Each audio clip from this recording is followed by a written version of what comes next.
All right, we're live. Welcome to Utter Chaos episode 15. Got a great one, great guest.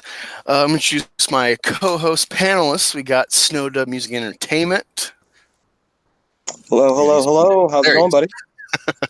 Not bad, not bad. I am awake. Got a nice dip of Grizzly Wintergreen in here, like a red-blooded American, and I'm happy to be here with y'all. And we got Red Gaze. How's it going, Red Gaze? Howdy, I am fabulous. What's up? That's funny. Yeah, glad to have you here. And, of course, the guest of honor for this Utter Chaos, Jessi Milestone of Mindless Entertainment. Say hello and tell us your spiel, and let's get down to business. All right, what's up, everybody? Jessi Milestone, Mindless Entertainment, as Black Angus Reviews said. I am a professional yeller. I yell for not just for fun, but for my living. It's very exciting. I like offending people. I like offending all people. My favorite thing to do is to suck everyone in who I'm meant to offend videos that all offend one group at a time. You know, and everyone's like, yeah, I'm totally on board. And then I get to their group and I offend them. And they're like, no, I hate you, unsub. And I'm like, haha, you can't hang.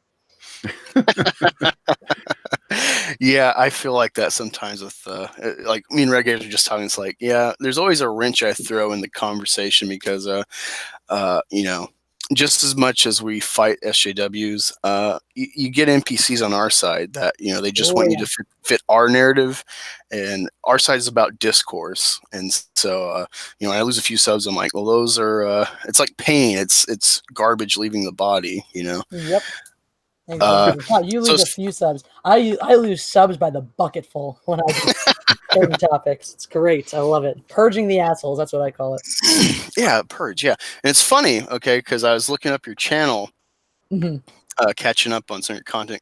Because I gotta be honest, being in the Fandom collective, the second wave of the Fandom Menace, I'm spread thin. I'm like subbed to like 500, 700, something like that channels. So most of my content I watch is through the sub feed. So it's like whoever's first, barring like your content. No, I don't care about this topic. But yeah, I got my, you know, High Council, got the Fandom Collective Founding Fathers, and then like Snowdub and whatever. So just depends where you're in the feed if I see you. And it's funny because I looked up your channel to catch up on some stuff, recent content of yours. And one of the top searches was Jessi Milestone wants to eat vegans. Have you seen this video? Wait, someone made a response to it? So I guess some vegan, some guy that wears a shirt says "eat pussy, not meat," or not animals. He did a video that was like a funny retort to you. I guess I didn't watch his, but she used parts of that, and then she comments on different parts of your video. And it was funny because you're like, I just see Milestone, this is meant to offend. If you're offended, then good. And then you're talking about like, yeah, there's a epidemic, there's a problem the world's facing. And I'm thinking like, what is this going to be? And you're like, vegans. And I just died. And then she's like responding in different ways, kind of being humorous, but thinking you're an idiot. And then she shows clips of you. It's like, yeah, you know, we should all just eat vegans. You know, it's pure grass-fed meat and blah blah blah. Let's just go out and shoot one and eat it. Amazing! Oh my god, where is this response video? Let me pull it up. That was one of my favorite ones to do, by the way. Vegans. I loved making that video because it was, and for the handful, very few people got it. A bunch of angry people. Because the first guy who made the retort to my video, his retort was basically, you're a cunt, you're a cunt, you're a cunt, cunt, cunt. And I'm like, wow, that's a really clever response. But he sicked his angry vegans on me, and they were all commenting on my thing, be like, wow, you're so dumb. I'm like, if I'm so dumb, then tell me what famous satire is this work clearly based on? Yeah, I just sent it to you in your DM. I'll send it into the group DM as well. Excited. Because the whole thing was, it was a fun video to do, but it was based on Jonathan Swift's Modest Proposal, which is one of my favorite pieces of satire. As mindlessly entertaining as I claim to be, I think about things and I know things, and I'm very, very committed to satire, as evidenced by my newest series, Social Justice Wednesdays. Oh my god, this is great. No, yeah, I got a kick. I watched about 5 minutes of that response with like your clips interspersed throughout, and it's just like making me laugh the whole time. So it's good stuff. So So I guess to kind of, if anyone doesn't watch you or whatnot, that's following me, which is weird because I'm a little guy. How did you start your channel? Like, what inspired? Because I looked through before a couple months ago, and I saw that like you've been going on this off and on different stuff for like what 4 or 5 years now. Yep. It's been about that long. Not long after I moved out to LA, I was like, I want to make my own content. So the inception, the original concept was a truth or dare style show where people could ask me questions or send in dares, and I would do it. So the first episode, so it all features me like sitting in bed with note cards, going through, the different things, and then cutting to clips of the various, and this is back when my mattress just lived on the floor. So there's a segment of me rapping while cross-dressing. There's a segment of me doing the alphabet standing on my head. There's a bunch of random shit. One of my favorite ones was brushing my teeth as if I was traumatized. So a whole bunch of random little things in there. And then I would just, I did that a couple of times. And then I kind of started, because I've had the idea for Meant to Offend since college. So I started, putting a few of those up here and there. There was a period where we had Teen Angst Tuesdays, which I enjoyed. That's I actually went through and found like my, teenage angsty poetry and read it aloud for the world. Because why the fuck not? But and then I had one where I was going through my first grade journal, which I still think I should finish one day because that stuff's golden. But yeah, stuff like that. Actually, you know what I may do? I did finally find the text for these poems. I used to work on my school. Sorry, a little bit of a tangent here, but I used to work on my school's literary magazine in middle school, and we got this guy who was this, Mr. Popular. Thought he was such hot shit. Sent us these 4 poems. He's like, hey, I just wanted you to consider these for publication. And usually when someone submits things to that magazine, it was like you would come in for the weekly meeting and we would discuss it and workshop it and give you suggestions to edit and whatnot. And he just sent them to us. He was like, yeah, so if you want to use them, like you totally can. And if you want more from me, just let me know. I've got more.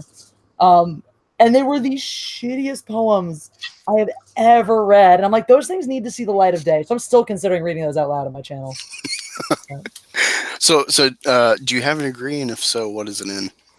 Do I have a what? A degree, and if so, what is it in? I went to a small liberal arts college, and it's a Bachelor of Arts. And the thing about where I went to school was you did not declare a major; you wrote a plan. Technically, I studied film and theater, but it was a very sort of it was not super like, it was a very like alternative style education. So it's like, make up what you want to do. You want to be a unicorn? Tell us about why. So it's funny you're saying alternative, right? So I took one film class as a history of film when I got to OSU. And I really loved the first half. I love seeing like the early technology leading up to cameras, and then essentially learning a little tidbit of science where it's like, I think it's like 12 frames per second is the minimum you need to like fool the brain to think it's like real life movement. And so like you see like the horse pictures in, fast motion, and you start seeing the high class leisure that was seeing, film outside of like the I don't know, the stage plays, weird stuff they did back then, and how it slowly became more open to the public, and it killed that form of art with like a lot of like the theater and vaudeville, I think. And I just loved all that. Loved the early, like up to like the 20s or 30s, maybe even the 40s. We start talking about noir and middling shots and long shots, all this.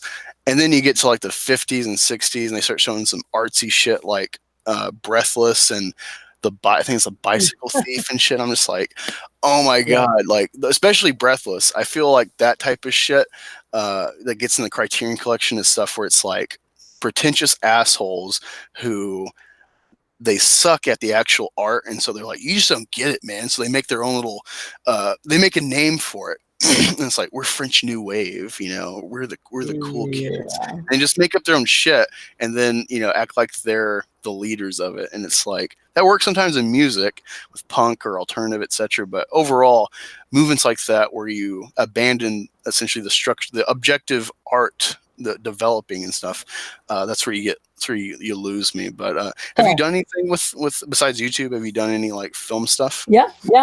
So I did a lot in college. I mean, I have a whole bunch of little, school project works that we did through my various classes. I have some fun. I played around. I actually enjoyed working with documentary. That was one of the classes I enjoyed more than I was expecting to, and in different ways than I was expecting to. We did it's called the Portrait Project or something. It was about film as portraiture primarily, and it really, we got to watch a lot of interesting ones. Closet I mentioned, like Grey Gardens, and learn about a lot of the cinema verite documentarians who tried to give you a slice of life. They weren't your typical Ken Burns style documentary is where here's your interview and here's your footage. It was much more capturing a bit of life, and some of them were really interesting and some of them were intensely boring. But I got really interested in that style of filmmaking, and I played around with mockumentary filmmaking in that way as well, because I really enjoy that. Which is sort of right now my other project that I'm doing right now is LA Cheesesteak Reviews, which has a very mockumentary-esque feel to it because it's it's me and 4 Philly dudes, and we're just going around shitting on LA cheesesteaks because they all suck. It's funny that concept, because I mean it's not my forte now that I'm an adult and have like peculiar taste in film. But I grew up with Fresh Prince, and I always loved where like Uncle Phil's trying to like make peace, so he gets him a cheesesteak, and he's like, "Oh, Uncle Phil, this isn't a real cheesesteak. Like it'd be dripping with grease if it's real." Yep, exactly. It's funny because when I went to Philly for the Steelers game, Wentz's rookie year, Did you say Steelers game Wentz's rookie year? Yeah, it was in Philly. It was a Steelers game in Philly. They did come to Philly that year. I forgot about that one. And so like the next day afterwards, we were like exploring the town a little bit around like the Independence Hall, and we found like a black Philly like cheesesteak place that's I don't know, established since like the 80s, maybe a little before. And my wife's lactose intolerant for the most part, so she always pays dearly for eating ice cream. She's always like, well, I don't know why my stomach hurts, or why things are happening, if you catch my drift. And it's like, well, you ate ice cream, didn't you? And she's like, oh fuck, she's like, I'm dumb. It was like just the gobs of cheese, the 3 types of cheese all over this, and she paid for it dearly. It's good though, isn't it? That's good. That's the real shit though. That's the real shit. I love it. They make lactate pills, right? I don't know. My wife never thinks of it, so. I know a lot of people I know are like that too. And Kermit the Frog, no, they shouldn't have kept Foles. They would have had to pay them both. It wasn't worth it. And they should not have kept Foles instead of Wentz. Absolutely not. Foles has demonstrated that he has an incredibly high ceiling, and that he's a wizard when it comes to the postseason. But Wentz has longevity, and his ceiling is higher. Yeah, we'll get to the footballer because we got Red Gaze is a Steelers fan, Snowdub. I'm not sure how much he likes sports, but he's going to be in the chat so he can just sit in the fucking corner and listen. What? And so,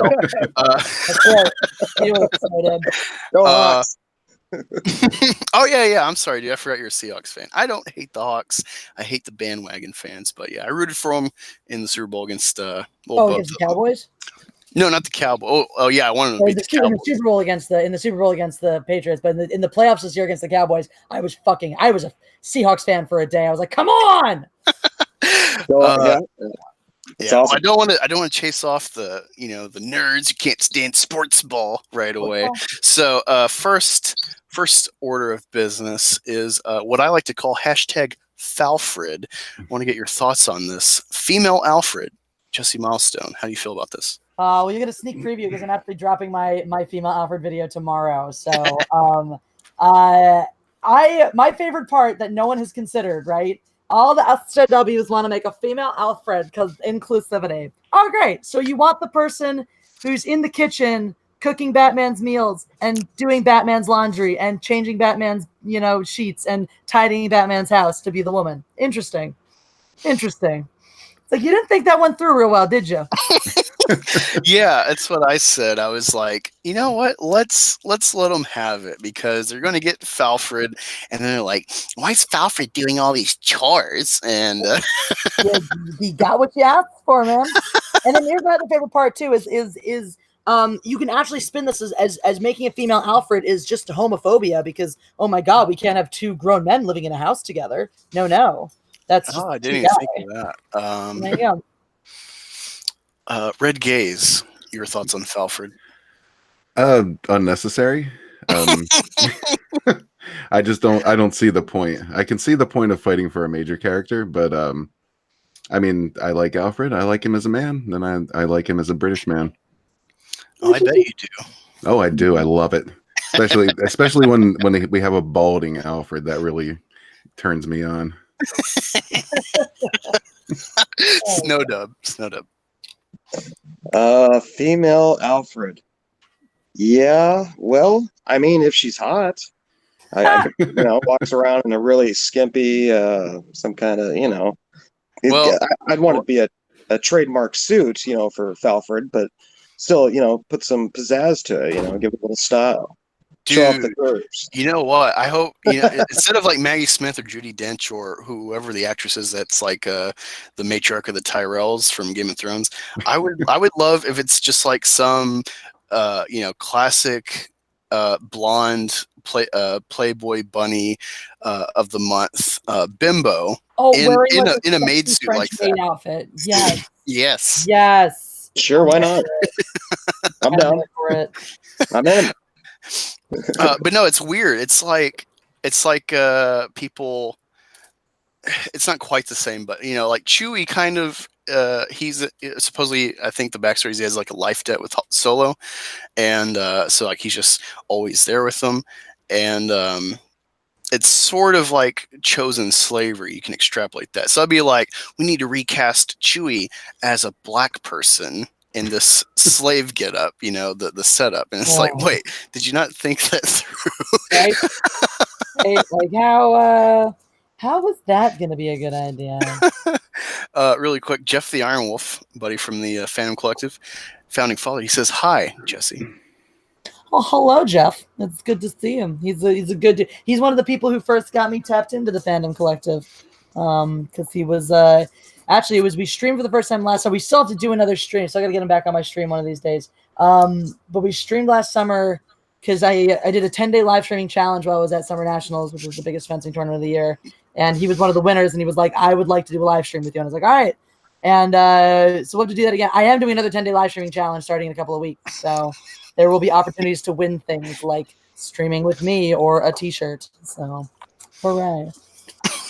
And then Jeff totally had my back when I got laryngitis that summer and couldn't talk for most of August.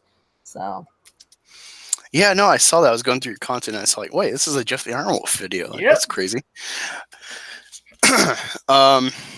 Yeah, no, I really get a kick out of Falfred. The other thing that's funny, did you see, I know you just posted a Batwoman video. Did you see the newest little like 30-second clip they released? I did not. I got to watch that and talk about it. Yeah, it's oh my god. Essentially, it's like there's like a beggar on the street, a woman, of course, and Batwoman gives him money or some possession that's valuable, and this cop's by a door or a bouncer or whatever, and he's like, oh, don't give him stuff, they're just gonna want more or something like that. And then she just, because it's like matter-of-fact stance and like turns around, looks at him, and then like walks over and gives her like this, like, I don't know, a Rolex or something. Mm-hmm. And I'm just like, wow, that's feminism for the win, just giving free shit away to people that, they might, for all you know, she's shooting up crack every day. Yeah, I'll give her a Rolex so she can buy more drugs and overdose. That sounds smart. It's like you couldn't, take her to a woman's shelter or something, right? Especially with like, you could just hack into the system and make her like, oh yeah, you first check this one in, they don't think this shit through. They don't think. They don't think. They definitely don't think. Oh, did you see it, Snowdub? Sorry, the Falfred? What are you talking about now? No, Batwoman. There's a new clip of Batwoman. Snowdub. Oh, sorry. I was trying to be a moderator and a talker at the same time. It's hard to multitask. I'm an old man. Yeah, no, the Batman. I don't get down with that. So after that first trailer, I stopped watching anything about it. To be honest. Yeah, it's. I remember one of my comments was, well, if anything, I'm looking forward to the porn parodies of Batwoman. There will be interracial, so diversity is our strength. Diversity. That was actually the great clip they did on. Was it an SNL one or was it? No, it was on one of the late night shows. I think it was on Seth Meyers' show where he was like, "We brought these people in to discuss the most diverse film of the year," and it was like a crazy porn. That's pretty funny, actually. It was great because it really was poking fun of the whole wokeness thing and identity politics, and really showing us exactly like, look, this movie has everybody. It has a lot of gay shit. It's got every color and every color of the rainbow and whatnot. The whole point is like, just because you have that, it doesn't make it a good movie worthy of lauding. No, it was like, wow, really well done on that one. Really, really well thought out. Yeah, in my opinion, that would have, because like, let's just face it, the demographic you're selling this to is men for the most part. Yes, women are more into comics. At least the numbers make it look like there's a huge boost, but I think it's because I think you get the huge boost in like comic readership of women because they weren't around that much besides like just real diehards, and now like because it's such a minority in that fandom, if you get any boost, it doesn't correlate to like, hey, here's a 1% boost in male readership, Yeah. But yeah, it's like men are the demographic you're selling comic heroes to, and so it's like, hey, lesbian Batwoman, that's going to go over well. As long as you don't do what you do with Batwoman, guys are going to be down to see that. Some lesbian tension that's safe for TV. It's like getting a Sports Illustrated. It's like, yeah, I can get this at Walmart. So am I getting porn, Mom? Lay off. I'm getting superheroes. See, she's the woman. It's good. It's good. No, I'm really entertained by the SJW backlash against Ruby Rose's casting. Yeah, I was watching that. And that's actually making me dedicated to like this show. Like I've decided I'm gonna like it. Fuck you all, I'm gonna like it. It's probably gonna be terrible, but I'm gonna like it anyway. Because the SJWs are gonna bitch about it, and every time all I'm gonna do is compliment Ruby Rose and how perfectly she does in the part, even if she sucks. I won't do that. I'm not gonna give you any bullshit, but I am gonna watch it simply because of that. Like simply because of the social justice warrior backlash against her casting. I am now on board. I am going to be the Jewish person. Fuck it. I'm even going to turn gay. I am gay for Ruby Rose, so it's fine. You're like, look, I'm not usually gay, but for Ruby Rose, I am gay, and I'm a Jew. So I will be your Jewish stand-in lesbian telling you that this show is excellent in terms of representation. Y'all can fuck off. I'm gay for Ruby Rose, too. I loved her in John Wick 2. I thought she pulled off a pretty cool role. I mean, she still was feminine and it could still kick ass, and I liked her character, and she didn't say one word through the entire movie. And yet she was still a very captivating character, even without having to use one, which I thought was impressive. Well, I also thought it was funny too, having not seen just think about the optics. I finally saw John Wick 2 a few weeks ago, and then I've seen them all now. But I saw it and I was like, oh my God, the optics on this though. The optics on our entire community being like, we love her in John Wick 2. We don't hate Ruby Rose. We love her in John Wick 2. You can just hear the response like, oh, sure. You love the woman in the movie where she can't talk. Well, she had plenty to say. She did sign language real well, They captioned it for her. I mean, there might be a deleted kitchen scene. If so, perfect woman. Oh, me. Nice. Mighty fine kitchen knife. But can you change your bed sheets and tuck in the corners real nice so they don't come out? Unlike red gays. It's none of your business, sir. Salvador in the chat says, fuck you all, I do not consent, Jessi.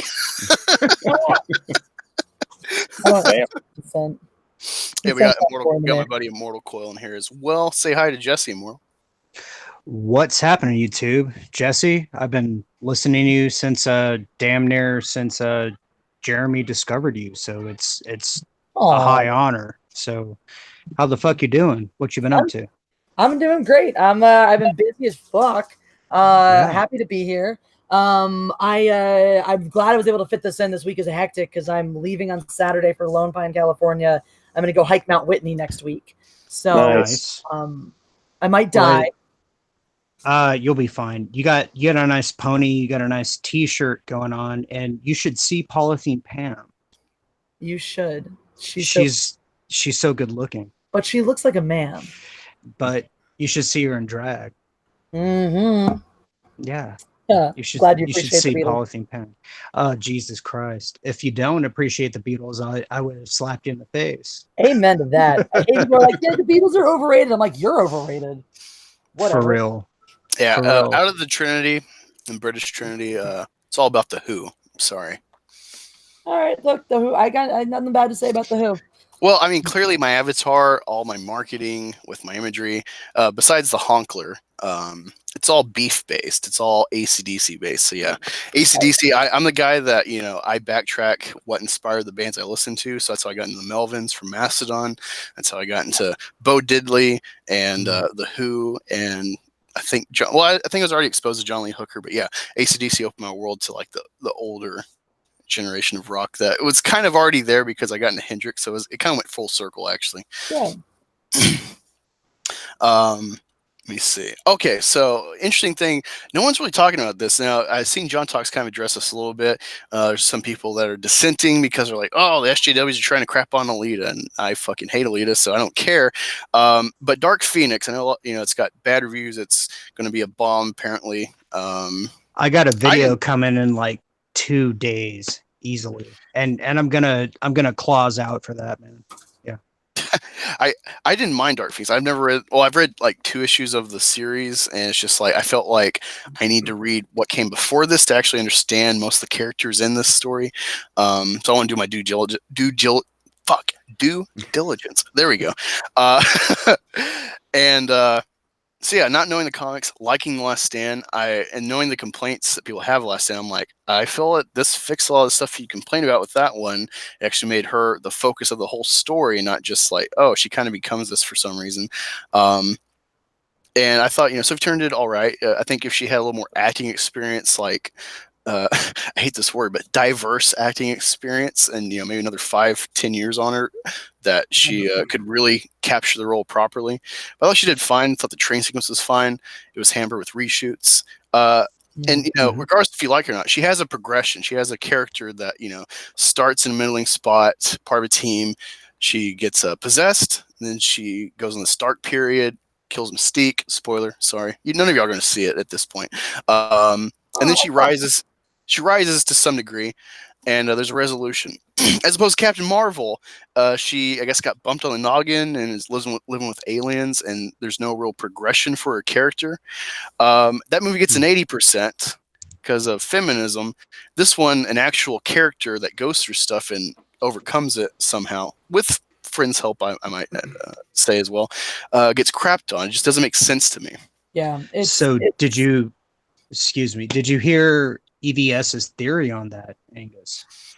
I was listening, but I was cleaning dishes with my kids, so I was distracted. Okay. Did not give Caesar the due diligence. Got it right. That he deserved. But I will correct that. Okay. Well then, go ahead, Jessi, and then we'll get into that. Yeah, I'd love to hear more about EVS's take. I did hear something that does make sense to me though, where someone said basically with X-Men moving into Marvel's hands now, and then with Logan being a very nice period on Xavier and Wolverine's story, and then with Days of Future Past wrapping up a lot of character arcs, that a lot of people were just didn't feel the need to see it because it wasn't important to the overall arc, especially knowing that this is not building up to something else. This is just like an ending. Now, interesting you mentioned about the Mystique, killing Mystique, and that as a spoiler. I am kind of planning on seeing Dark Phoenix. I'm not worried about spoilers. That's the one I would have been concerned about, except the Mary Sue already spoiled it for me unceremoniously without any warning. I was reading their articles, as I do sometimes for pure hilarity's sake. And actually, because a bunch of feminists have problems with this film for some reason. Because the women aren't strong enough. And I was trying to figure out why. And I'm going through this. No spoiler warnings at the top of this article whatsoever. She just drops it right in there. Just like, yes, the Mystique dies and like whatever. I'm like, how? And this was the day after the movie dropped.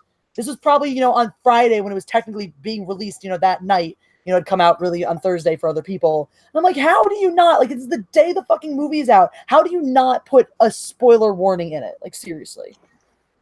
That blew my mind a little bit. But I mean, it's the Mary Sue. It's full of awful humans. So why should I be surprised? Immortal, you take us off. Yeah. So the big rumor was that Disney put dampers on Dark Phoenix because number one, the plot point would have been too close to Captain Marvel, would have undermined Brie Larson, and would have came out earlier than Captain Marvel.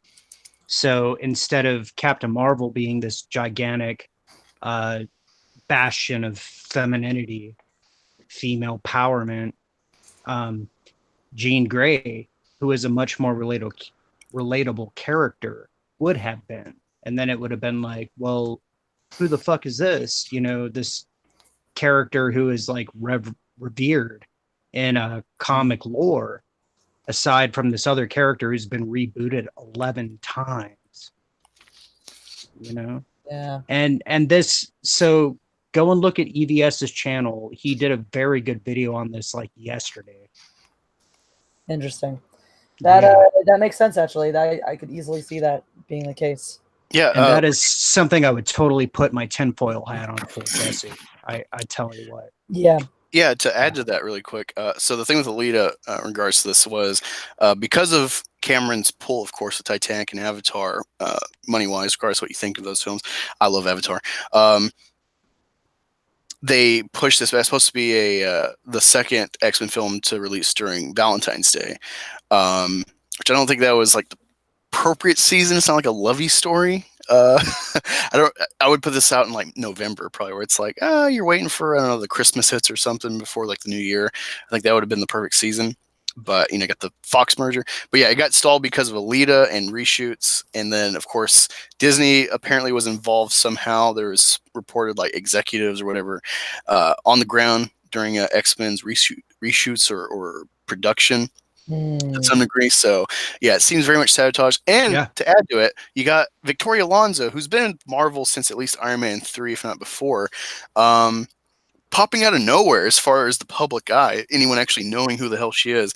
And she's getting more sequential coverage as the days go by. Like, we need to get rid of X-Men because that's an outdated thing, and then we're going to be more diverse, you know. And Kevin Feige's already said this stuff. You got Kamala Khan coming out. Mindy Kaling is attached to this project, which she's awful from. I love The Office.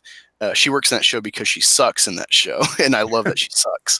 And so it's just getting worse, and it seems it's actually tied to her. So there's a lot of weird shit behind this movie, along with the critics crapping on it despite boosting shit like this.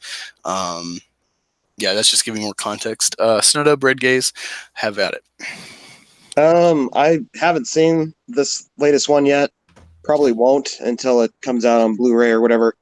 I do, in fact, own all the X-Men movies up to this point. I really loved them back when Hugh Jackman was kind of finding his main mold to his character of Wolverine, and he progressed through those movies, which is kind of fun to go back and watch. But I think they kind of blew their load on that Days of Future Past, I think it was, when Wolverine was kind of the main guy, and they brought in the old cast members and the new cast members, and after they kind of did that mesh up, it felt like, it's going to be kind of hard to top this. And then, of course, what was it? Apocalypse came out after that, which was Snorefest. So everything leading up to this movie has been, kind of on a downhill slide. So nothing surprises me anymore. And then for Disney to hop in and mutilate it on top of that, and kind of bend it to their own objective, that doesn't surprise me either. So rest in peace, X-Men. It was fun while it lasted. There's my take. Yeah, it was. Quick pimp, real quick.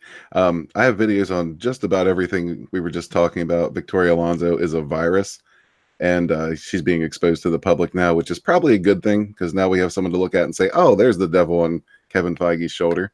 Is she the one that made the X-Women comment? before it came out in the little video because there was somebody. Yes. Yeah. Yeah. She said the term X-Men is outdated. Oh yeah. It needs a revamp. So I mean, basically implied it, and then that clip came out. Well, I'm not actually sure which one came out first, but yeah, they were right alongside each other, and it was just obvious what was going on. Weirdest experience. This is what got me into the second Mary Sue article. The first Mary Sue article I clicked on was a Mary Sue writer actually disagreeing with that, actually saying there's nothing wrong with the term X-Men.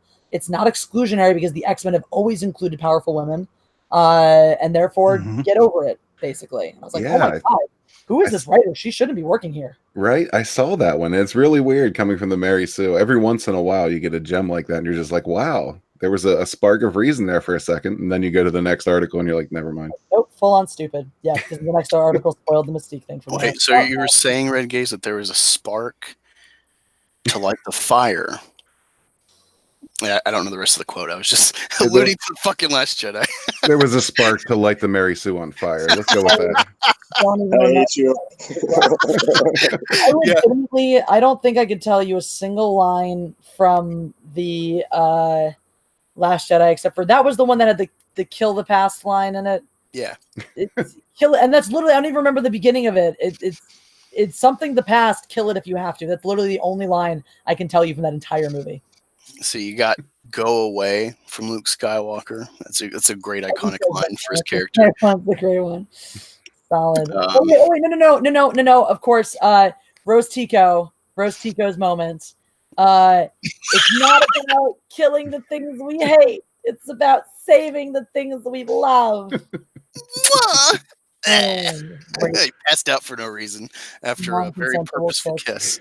I think that line was pretty self-serving though, because she knew everyone hates her. Yeah.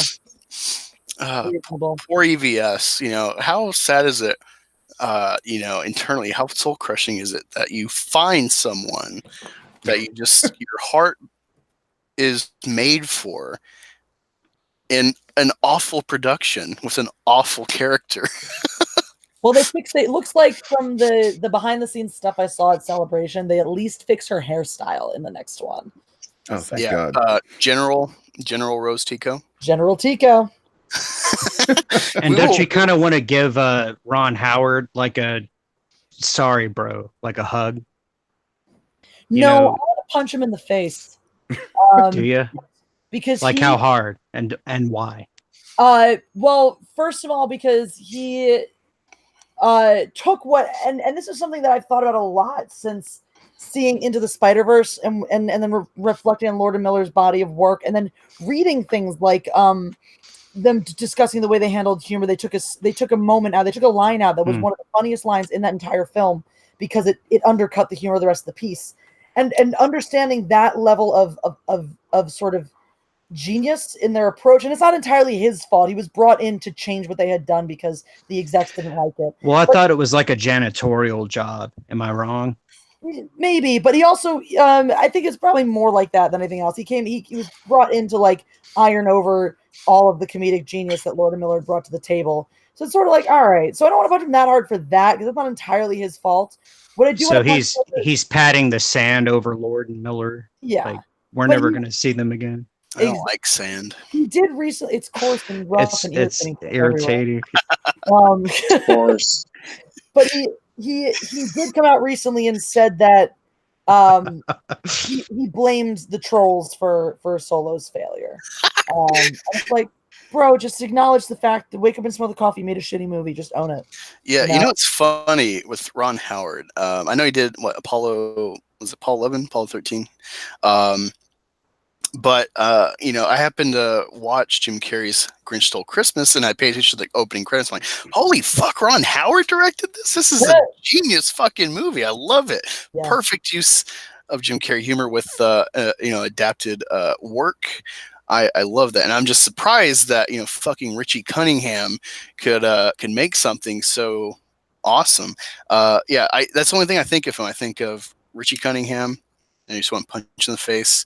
And what do you call it? 2 episodes I remember the most of Andy Griffith growing up with TV Land, and it's one where he like is using a slingshot. He kills a mama bird, so he has to take care of those babies because Paul's gonna spank his ass if he doesn't. And one where he's like throwing a tantrum on the floor and he's trying to like quit breathing and shit to get his way. So it's just like you hear him cry about trolls. It's like, yeah, you're that same little bitch Andy Griffith had to discipline.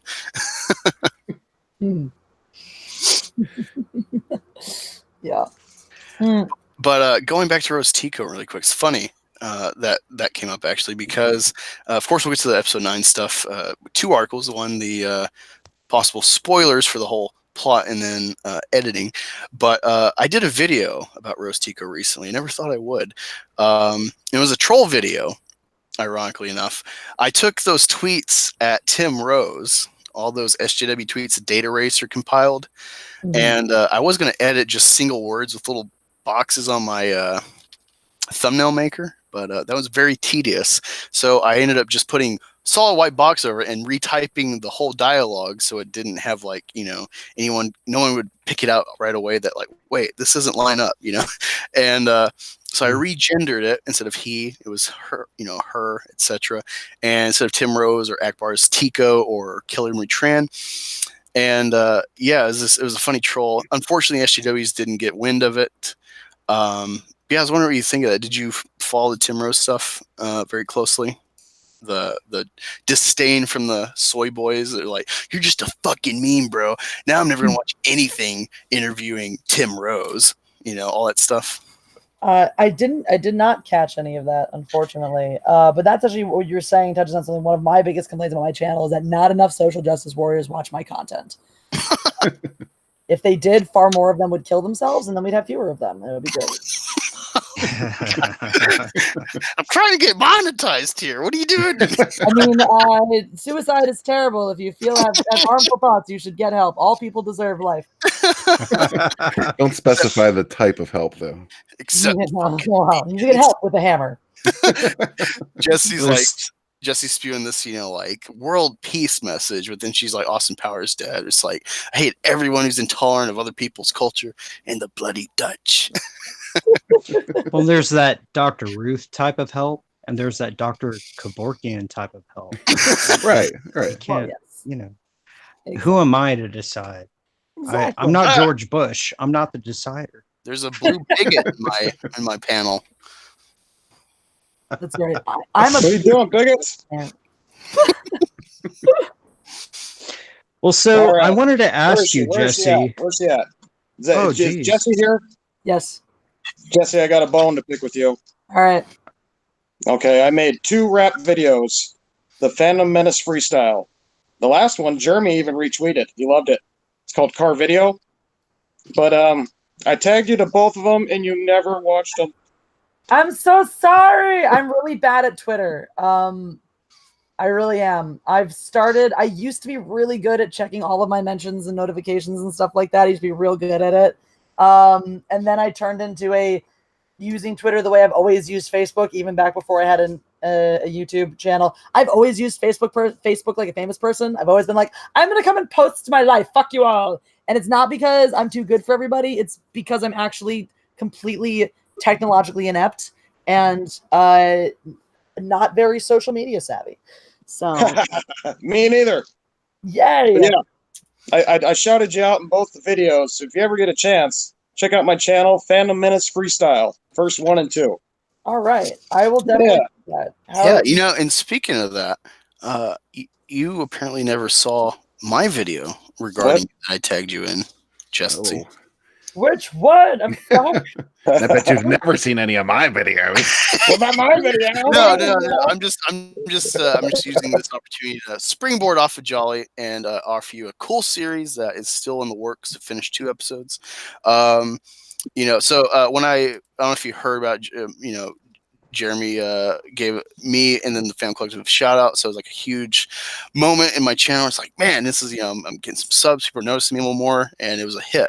I did this parody. Essentially, I took St. Francis of Assisi, his story, and I turned it on its head, reversed it, and I applied it to Jeremy. So I made this kind of faux religious story and made Jeremy a saint of the Fandom Collective.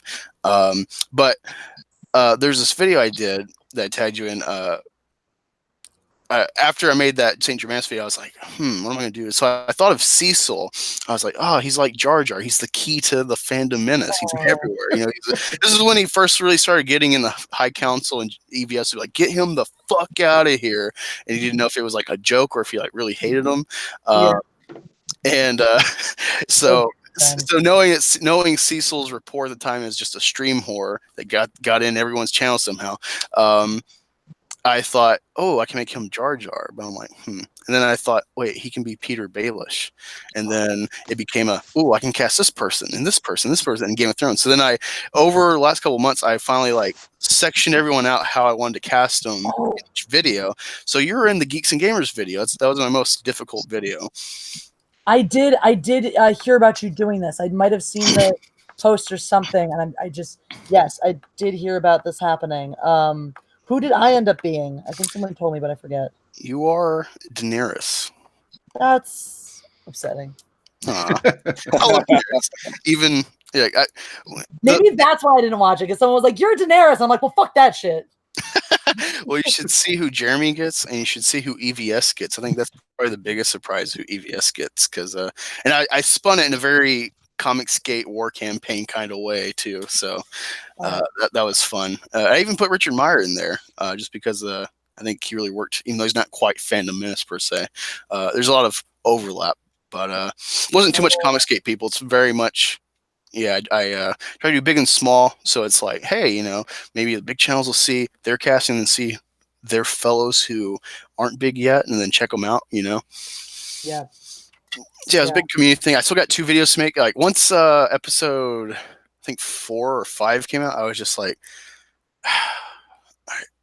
is it even worth it? You know, to make the last 2. I got the wild cards, which is a very diverse cast as far as like I'm all over the place with people I cast with their characters, and then the last one's the enemies of the Fandom Menace. And I think that'll be a good kick if you like Game of Thrones, or you know, you at least can see the adaptation. I cast Doomcock as Lord Tywin. So and I essentially I use elements of the characters to extrapolate with the YouTubers and their content or their style. Reasonable. One thing that always bugs me about casting things like this, and it's not your fault, everybody does it, is everyone tends to just go, they're like, well, which female character would Jessi be? And the reality is I'm very, very rarely a female character. Like, if you want to pick out any fan work, any piece, and very, very rarely a female character. Star Wars, I'm Han Solo. Firefly, I'm Mal or Jane, or a weird amalgamation of both Mal and Jane. Fucking Princess Bride, I'm either Wesley or Inigo Montoya. You know, like seriously, I mean, you can pick out anything with a big ensemble cast, and I'm 9 times out of 10 gonna be a male character. Actually, I cast along with you. I cast Alex Lace in this video too. Oh, nice. Yeah, so the swordsmanship thing went to him, and I kind of lined it up where it's like I try to keep the characters together in the order I put them, where it's like there's a little bit of a flow, where it's like here's this whole section of intertwined characters, and yeah. But I think if you watch it, I think you'll get why you got Daenerys, because I think I show you first, and then I follow up with there's that person for this reason. Okay. Yeah, no, I really think you get a kick out of it, and I had fun writing this person's, even though it's short. I was like, man, this feels short, but then I read it, I'm like, oh, this is perfect. Nice. All right, I'll give it a fair shake. Yeah. Quick question involving that. Do you have any plans to cast this Noah Outlaw dude as like a random wildling? Oh, wait, you talking about the Kessel Run jackass? Yeah, that guy. No. My casting's already done. I just got to make the videos. That would be nice. Random aside, I heard, Black Angus, you live in Columbus. Is this true? Yeah, I live in Columbus, Ohio area. I will be there for 10 days at the end of June into the beginning of July. Well, shit, that sounds cool. I'm actually starting a new job, so I'll have possibly it'll affect my streaming if like people are doing early shit. Like Rookie sometimes does early stuff before he goes to work, so may not be able to coast. But I'll have more of a set schedule, so maybe my uploads will be more scheduled off my streams. But I'll also be doing my security on the weekends, so that's bullshit, and I just play on YouTube all day. And stuff. But yeah, I will be. Yeah, what are you doing in Columbus? I'm gonna be refereeing a fencing tournament for 10 days. So Okay. Jeff from World Class Bullshitter is going to come out towards the beginning of that, and we're going to hang out. That's why he's going to be up here. Okay, yeah, he told me he's going to be up here too. So and awesome. then and maybe that's a good transition because I have a couple questions for you along that tangent. So one of my favorite videos of yours, Jessi, was your analysis of Obi-Wan versus Vader in A New Hope. Yeah, and you talked about how you would, so how would you do Vader and how would you do Obi-Wan if you were on the offense? If I was gonna like so like no, not choreograph. Like you got what you got from Vader. How would you defeat Vader? And you got what you got from Obi-Wan. How would you defeat Obi-Wan? Oh, how would I defeat them if I fenced them? Yeah. If I fought them? Vader would be simple, actually. Well, Vader would take longer, but be simple. It would be a much simpler fight because what you basically have to do with Vader is, which I love doing as a fencer, by the way, something I actually absolutely adore doing, is you're not necessarily going to go ham. I mean, the one thing I've learned as a fencer is you don't want to match somebody. Someone like Darth Vader is going to have more rage than me. That's one of the few people who will. And so I don't want to try to match that rage because I'm going to get outclassed. What I'm going to do is I'm going to pull out more and more and more of that rage, and I'm just going to come in and bite at him, right? Little things. I'm going to wear him down. I'm not going to go for a big old killing blow. I'm going to try to pull him into mistakes, into a little mistake where I can just chink at the armor and chink away at the armor. I know you're not allowed to say chink anymore, but I'm saying it anyway. I'm ex-Army, so I love racist humor. Yeah. But just create more and more, little Chinese people in his armor. Until it's terrible. And until finally you kind of wear him out and you're able to pull out a bigger mistake, or you have him beaten down enough that you can now actually face him and take him out. That's how I would approach that from a swordsmanship perspective. And then in your opinion, why was Vader so hesitant in that particular scene? I mean, a lot of that comes down to there's the reality versus the story, right? There's reality versus story.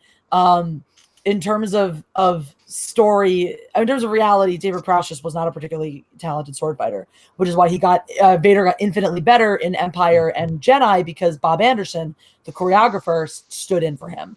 Blasphemy. So now you actually have, a talent. That's what I say. So my analysis is based a little more on the later, his later fights where you really see him actualize as a fighter. So some of that I think is just David Prowse. How I would justify that story-wise, though, is if you've ever fenced your coach, even if you're better than your coach, this is something also just if you ever fence like an old vet fencer, they are full of dirty, nasty tricks. And the thing happens when you fence your coach, your mentor, the person who taught you everything you know, which is that there's a psychological element. They're in your head. They don't have to do anything, and they're already in your head before you start. So you can't be reckless with them. Even if you have this confidence that you're now better, that you're now improved, that you're now the better fighter, you still know that they know everything that you can do. You're still acutely aware of that they taught you the basics of what you know. And so you're not going to rush into this fight because and also face it, the last time the two of them fought each other, he lost almost all of his limbs. Well, then I still want to hear your thoughts about Obi-Wan's side of A New Hope, but then what you're saying, if we can hear that from the Mustafar perspective. Really quick, just before you continue, how I would beat Vader is right once you pull your lightsaber and it's ready for the duel, I'd be like, the floor is hot, lava, and then like jump on one of the containers, and it's like, I can't get me, you know. I have the high ground. You're in lava. Suck it. Keep some sand in your pocket. Always the sand. Oh man. So yeah, what was or where were we at? Obi-Wan, Mustafar. Beating Obi-Wan or beating Anakin and Mustafar? Where are we going first? We were Well, at Black okay, Angus so- cheesy jokes. Yeah, so you gave your thoughts on Darth Vader. Now Yeah. Obi-Wan on the Death Star. What's his thoughts and what's his perspective on his offense and defense? So this is your classic, and I love this. Is your classic vet fencer.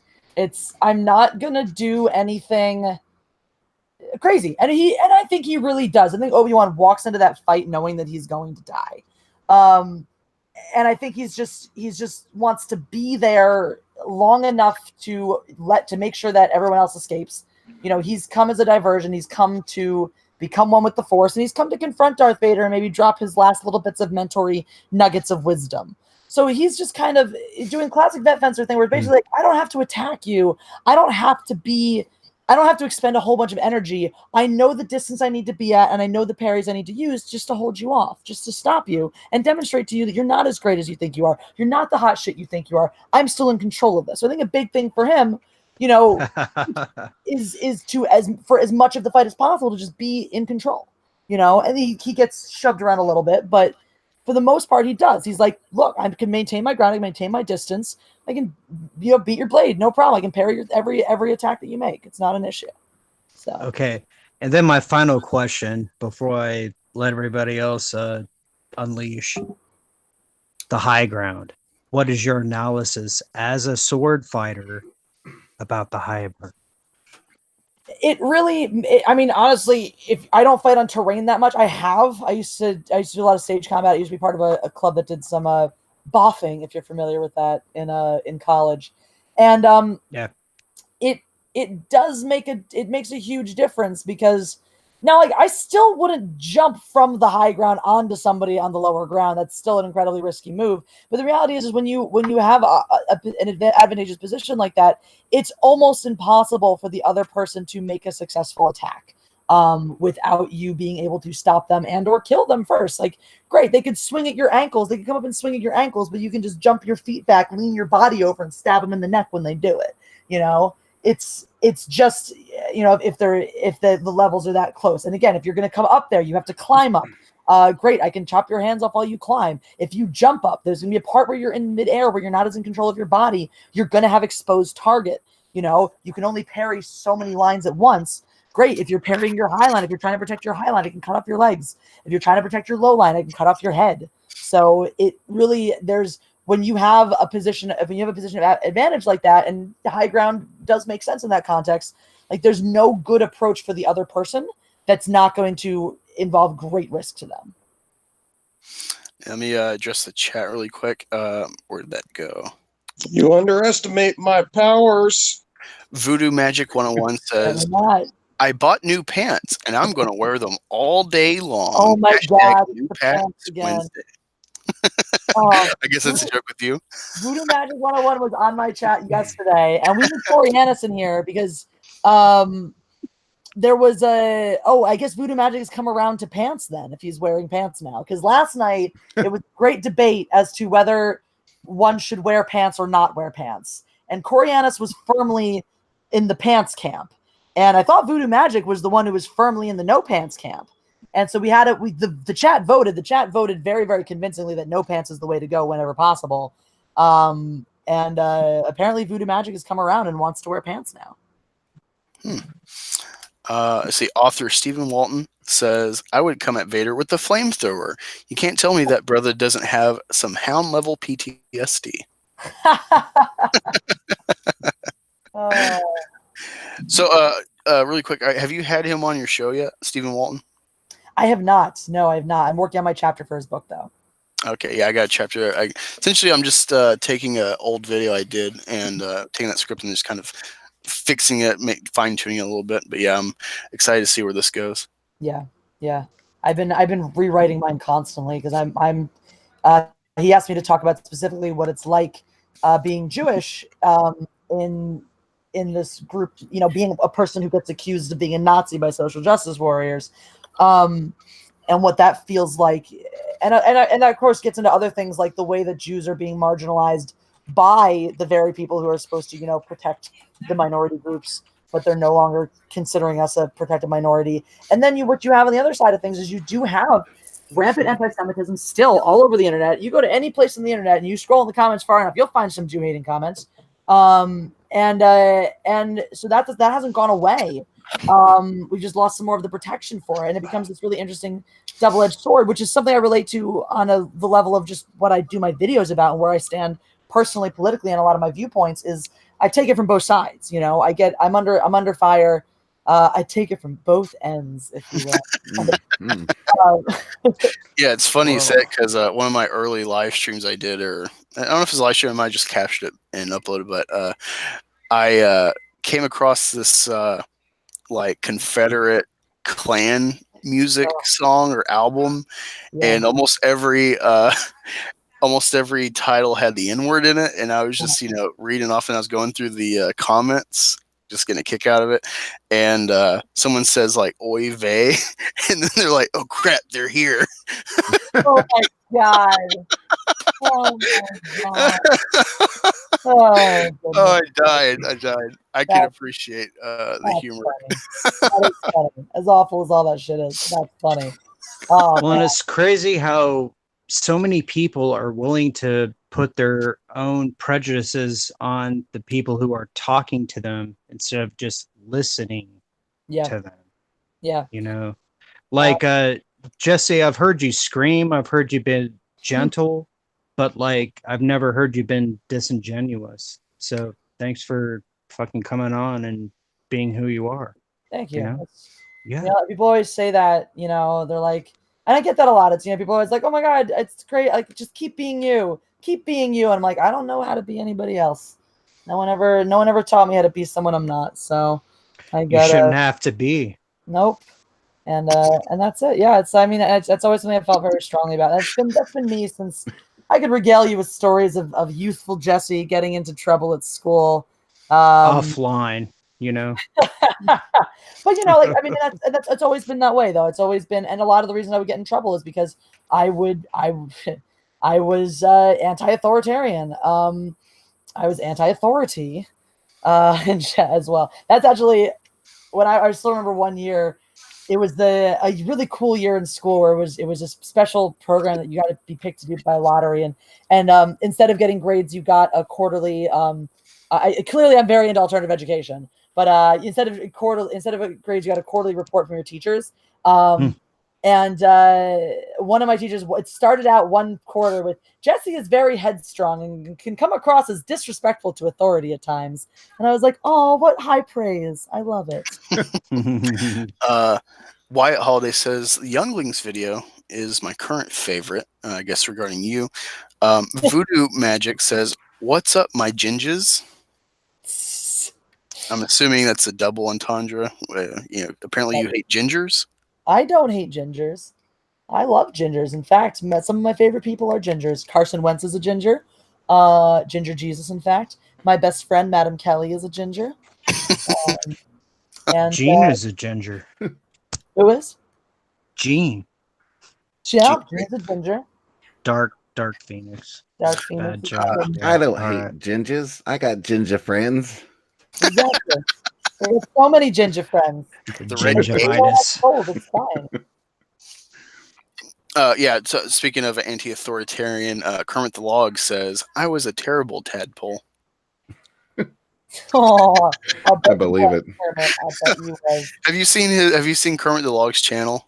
I have. It's delightful. Oh, I love it. Yeah, it's that's my puppet right there. My puppet from another Muppet. Aw. Yeah, I'm waiting for all to stream together. Yeah, we need to do puppet talks. We've been trying to work out a date. So and Kermit needs to figure out how to use his damn computer. But as soon as he figures out that, when we pick a day, we'll start doing puppet talks. Yeah. Hey, it's hard to press buttons with floppy frog hands. This is true. And floppy white hands too. All right, so another interesting topic. Oh, actually, before we get to Star Wars, I was going to do the Star Wars stuff. But did you go see Brightburn, Jesse? I haven't yet. It's on my list. I really, really want to. Yeah, I loved it. Red Gaze, I think, really liked it. Snow Dubs being a bigot towards that film, waiting for Redbox. Yeah, I ain't spending the money on it. Sorry, Black. You bigot bastard. Yeah. What the fuck? I'm totally bigot about it. So, well, I brought this up because I don't want to spoil it for you. You can check out Red Gaze's review. That's spoiler free, and it has the general consensus, like myself, my thoughts on it. I go in spoilers, of course. This is kind of my style, but also I address Grace Randolph. Do you frequent her channel at all? I do not. I'm not familiar with her. Yeah, so I think overall she's a pretty good reviewer, but she's always adding the social justice little nuggets in there, and always talking about representation. Like one of her complaints about Infinity War was like, oh, they killed a woman, they killed Gamora. It's like, who the hell else is he going to throw off the cliff to get the Soul Stone? Like, you think he cares about Hawkeye? Like, you know? And it's just like she always drags her content down with bullshit like that, and like representation and like color and this and that. And it's like, oh my God. Like I thought about making a minority only stream called Persons of Colored Water Fountains to kind of slap back at those people. Like, you see what you're saying, right? And you call people colored. We got rid of that word. Yep. I hate that. And anyway, and on Twitter, she said, I'm not reviewing Brightburn. And saying like, I hope the people doing Brightburn with James Gunn and stuff don't get an R rating for Suicide Squad. And I try to be fair and assume perhaps that she is aware of her feminist bias, and perhaps because it's clear in the film at least one female, the girl, gets like her hand hurt in the trailer, along with other stuff, and well, not that girl, but just other women. And so I want to be fair and say like perhaps she's biased, and that's why she's just refraining. She might give it too much of a negative take, given her stance with feminism and stuff and diversity. But then I looked through the tweets, her responses to people, and she pretty much said like, "Oh, it's a question of safety." And so I took that as a kind of the same argument as like violent video games make mall shooters. That type of analogy with violence against women in film makes sexual and physical abusers of women. It's just like, what the fuck? And I just want to get your take on that, being a woman and being, you're talking about getting flack from both sides of the like political spectrum. Yeah, that's a bunch of horseshit. It's a bunch of horseshit. And the reality is we are totally down for violence against men in cinema. And you don't have equality if you're like, you can't have women. And to me, that's utter nonsense. And also this whole bullshit and idiocy of this whole like rape culture and all men are potential rapists. For fuck's sake, the majority of men I have ever met are disgusted and horrified anytime they hear about a non-consensual situation. I'm not talking about like full-on rape. I'm talking about guys who are overly pushy, And the majority of men I have ever met or heard discuss the subject are fully aware of what is consensual, what is not consensual, what is acceptable to do to a woman, what is not acceptable to do to a woman. The vast majority of men are, to my chagrin, completely opposed to ever hitting a woman under any circumstances. It makes it very, very hard to get into fights. And like that pisses me off. I'm like, come on, you admit it. You don't want to fight me because you'll lose. Which is why I respect the shit out of Lethal Lightning, because he is ready to go. He has promised me a good fair fight, and he's not going to hold back. So, but that to me is it's just like the majority of men have no desire to be physically abusive towards women, have no desire to violate a woman's consent. Are there things in society, and this is coming from a female perspective, are there certain beliefs held by the majority of men, misconceptions held by the majority of men that aren't always generous to women? Sure, there are. I think there's a lot of misunderstanding on both sides that happens. Because I will say the flip side is the way it pisses me off entirely. This is when I think shit goes too far. Is you can look at our society today and be like, look, women are not that oppressed right now. Are there still issues? Are there questions about how they're treated in the workplace, how they're valued in the workplace? Yes. The idea, while you might not be a fan of the term mansplaining, you can any woman you meet can point to it about 50 different examples of when that happens to them. And the thing is, it's not a male specific trait, which is why I don't like the term. Women do it to women do it to men, but there is a very high instance of men just immediately assuming that a woman doesn't know something about computers, a woman doesn't know something about cars, a woman doesn't know something about technology, and is going to explain it to her like she's an idiot. And it's annoying. It's frustrating. That shit does happen. There's also other things. There's a lot where but are women overall today, right now, oppressed in this country? For the majority, not really. There are inconveniences, there are annoyances, there are struggles. Yes, there is still a high level of sexual assault that happens on college campuses. It still happens, and unfortunately, the justice system hasn't always conducted itself correctly in that regard. Comes to mind an instance in Alaska where a man kidnapped a woman, choked her out, wanted her to think that she was going to die, and then jacked up on her unconscious body. And because he didn't penetrate her, it was not considered a sexual assault, and he got probation. And shit like that's disgusting. So that all, shit happens. Annoying, terrible, awful things that go beyond annoying, things that go to that happen. And yes, the instances of men raping women are much, much more frequent than women raping men. That doesn't mean we shouldn't address men getting raped, because it happens, or men getting raped by men. That doesn't mean we shouldn't address it. That doesn't mean we shouldn't have places for them to deal with it. The reality is, though, it's a much greater concern for women. Walking down a street at night, you still have that concern, because, and not necessarily that every man is going to go rape her, but that most women are going to be overpowered easily by most men. And that's a reality. That's something women have to be aware of and have to think about. And it's something that men aren't necessarily aware of, or don't understand that there is, I'm not going to use terms like male privilege or white privilege, but there is an inherent privilege in being able to walk down the street as a larger built man. And again, not every man has this also. But if you're a larger dude, there's the advantage of being able to walk down a street and know the odds of someone mugging you are a lot lower than if you're a 100-pound woman, So those are realities. The thing that pisses me off is when you have people who are like, women were never oppressed. Men have always had it way worse. You guys have always been safe when we've gone out and fought your wars for you. And it's that's okay. That's some horse shit. To deny and ignore the treatment of women historically by various cultures. Yes, you can call it oppression in those situations, when a woman's not allowed to work, when a woman's not allowed to wear pants, when a woman's not allowed to vote, when a woman's not allowed to have a say in her own society and her own life. Yeah, that's oppression. That doesn't happen very much anymore. So again, it's the both sides thing. It's, there's the same way I'm never going to understand what it's like to be a man and to deal with those things and those issues.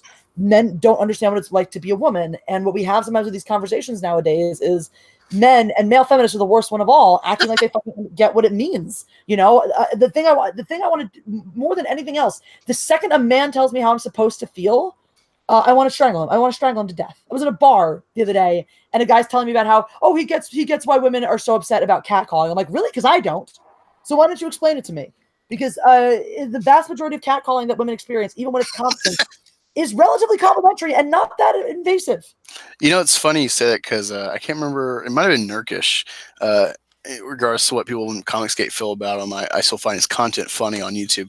And he was showing different articles from The Guardian. He was showcasing them. And there's this one where it's one article was so something about catcalling and shit. And then the next article from the same woman is it was the advantage of getting older is not getting catcalled. And then the next one was I'm not getting catcalled and I'm depressed. And but just in the chat really quick, giving Bruce Lombardo some attention. He says, Grace Randolph's just irritating, always looking for some way to trigger her fans and call them toxic. I quit her in 2013. I don't know. When Kathleen Kennedy was rumored to get fired back in September before the Kavanaugh shit blew up, and I think gave them a real good shield for KK, with the whole, believe all women, and it's you can't fire a woman in this time frame. Grace Randolph before that was she was the one with her huge channel and her political spectrum and all that, and her kind of being on board Disney. She was saying yeah, the fans are split. She's the coach of the team. She needs to go. And she's hearing rumors from people in Hollywood. She has connections. Unlike Mike Zero just says shit. She has connections. So I value her at that point. Where she's like, yeah, I'm hearing rumors that like they're going to do a roundtable and fire her. Bruce Iger and company is doing a teleconference with KK, and so it seemed legitimate. So, and also with the Game of Thrones stuff, she was on our side on Twitter with the fans saying like, yeah, you're not toxic fans because you've given them shit in this last season. It's legitimate criticism to quit blowing them off. So she's weird. That's the thing, is like she is a good reviewer generally, but then she's always just dragging those reviews down with random little iterations of representation and color, and oh, we got a little breeze in game of LGBT. It's just a slight little wind, and it's just like, what? Like, I didn't come to fucking Endgame to care about sexual identity representation. I want to see the Avengers punch Thanos and him punch them and some deaths and shit. You know, some meaningful conclusion. It's like, what does this matter? You know, and yeah, so, and let's see, where did it go? Kermit the Log had a good one too. Where'd it go? Oh god, the chat's jumping on me now. As a side note, I did break wind during Avengers. He said something about I'll slap a bitch pig or something like that.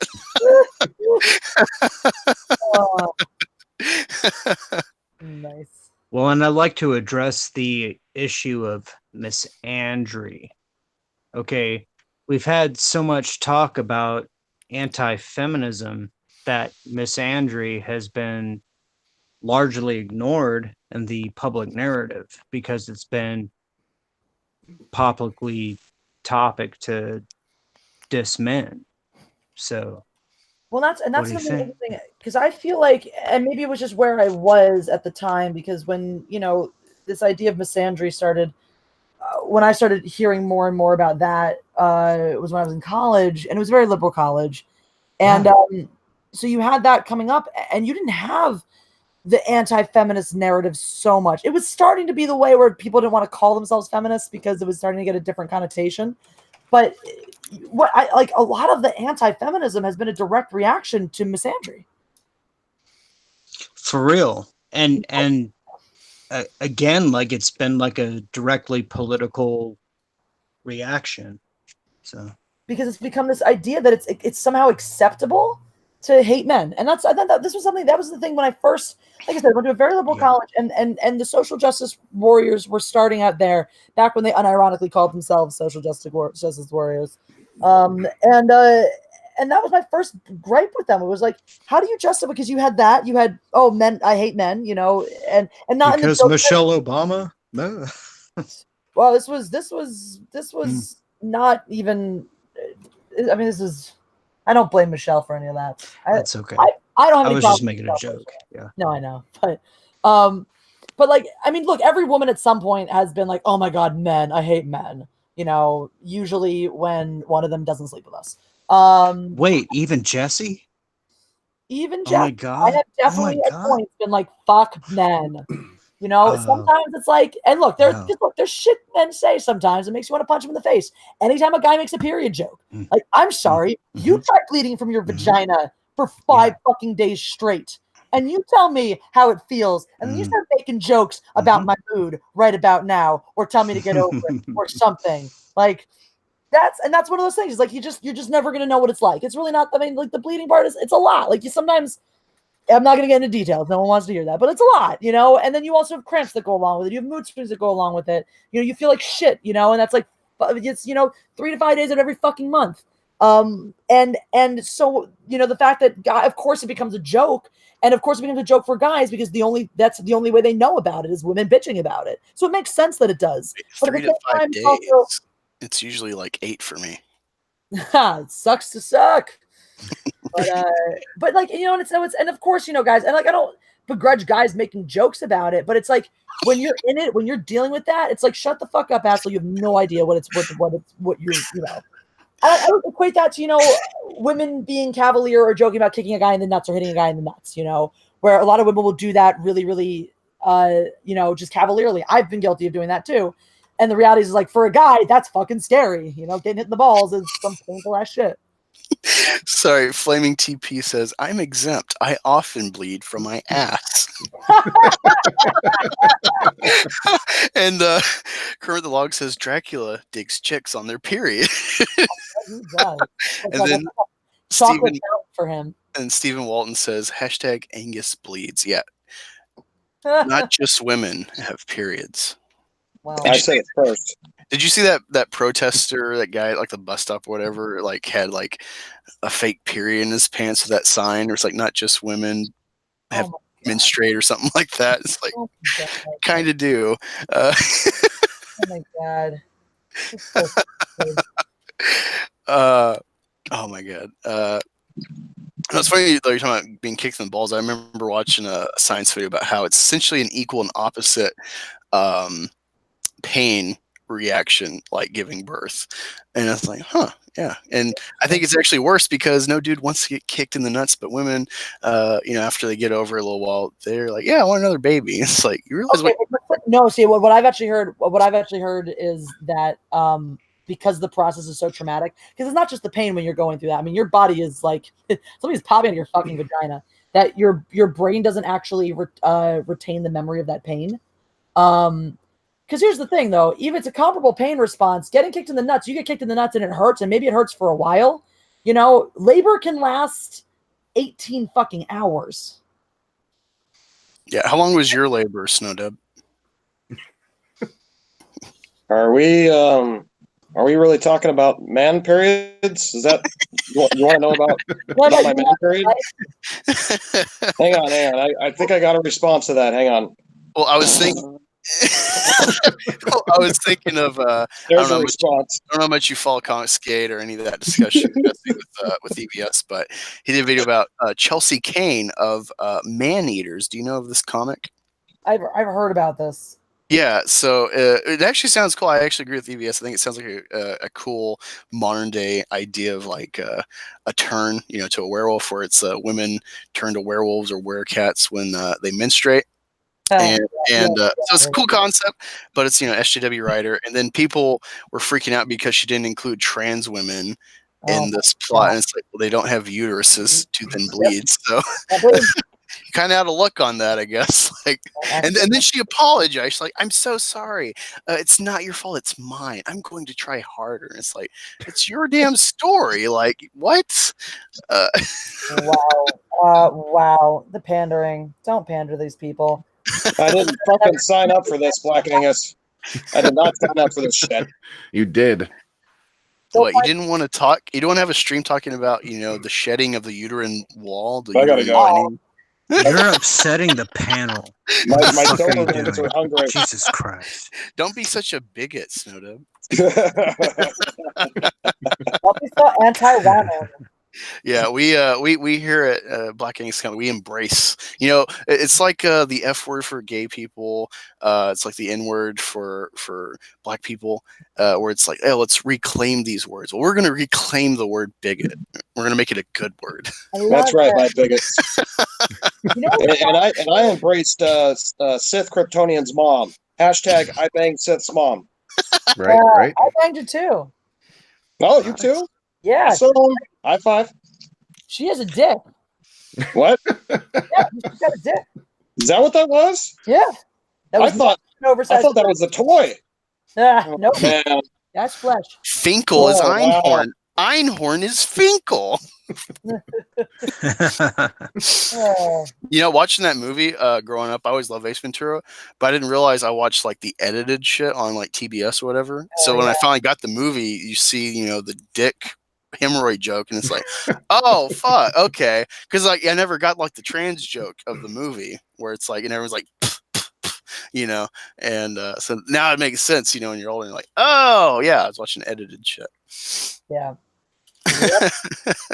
Now it makes sense. You sheltered fuck. It wasn't a shelter. We just didn't have Ace Ventura on, physical media, so I watched it on TV. So it was just like scrambled up on your cable channel. Yeah. So I just want to share with you guys, in case I feel like you guys would all appreciate this. I've discovered the greatest Instagram page of all time. Uh-oh. It's Kids Get Hurt. Okay. It's called Continue. Kids Getting Hurt. It's just 100% videos of children becoming injured in various dumb ways, and it's amazing. There's a lot of dogs running children over, children running into walls. But some of my favorite ones are like older people, like adults or like older teenagers doing a trick or something on a skateboard or snowboard or trampoline and accidentally kicking a kid in the face. Those fucking kill me. Oh my god, I love those. Yeah, It's a lot of Jesse running around with like a camera and just like pointing and laughing. I would love, look, if I can get a good Kids Getting Hurt video and I can get it put up on here, that would make me so happy. Well, one of my favorite ones, even though it's actually like a huge health risk, is where they like put out food. It's got laxatives on the beach for the seagulls, and they just start shitting on everyone. Oh And then you see someone pushing their stroller, and like the baby's head gets shit on. That's hilarious. It makes me think of like Ted, where it's like, who did this? That's fun though. I mean, probably not great for the seagulls, but it's hilarious. It's foul, and foul is fun. That is fun. But yeah, if you It's foul with a W. No, don't do that. I believe. I believe. I do not accept. The only puns I accept are Star Wars puns. All other puns I eschew, and I will run far away from them. So it's the dark side of the. Okay, all right. Just give me a second. I'm gonna scratch my chin and come back with something like epic. Oh God, I did actually. I once we were live streaming on my channel. It was me and two other friends sitting right there with me, and I'd like walked over the live stream for 20 straight minutes. Okay. I was like, "Fuck you all! Fuck you all! I will leave." Hey, Jesse, curious question for me and Rookie Critic trying to get monetized. Does, and this is from Pop Culture PB, who does funny animated highlights from the High Council, if you haven't seen. He asks, do watch minutes count faster if you turn up the play speed of a video? I guess. I would think so. I wouldn't see why not. You're still watching through the full video. It doesn't count the actual physical minute you watch. It counts the duration of the video that you watch. So I would think that if you speed it up, it would still count. Interesting. Yeah, I still need like last I checked, like 150 hours until the application goes through. So I'm like, oh, I'm getting close. So close. You'll join the slews of them. Drunk 3PO got monetized. Mary Mayhem got monetized. Yeah. Yeah, it's been a long journey, and yeah, it was cool that I actually was the one that informed Rookie.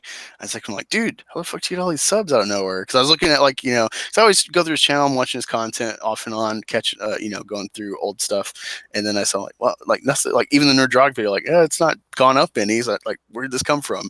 And so I'm like, yeah, well, I don't know where it came from, but good on you, dude. You're finding the 1K club. Yeah. No, that was awesome. That was awesome. I think they did a boost from the High Council. Yeah. They watched his Social Blade and got him up 1,200. So interesting stuff. Episode 9 spoilers. Have you heard?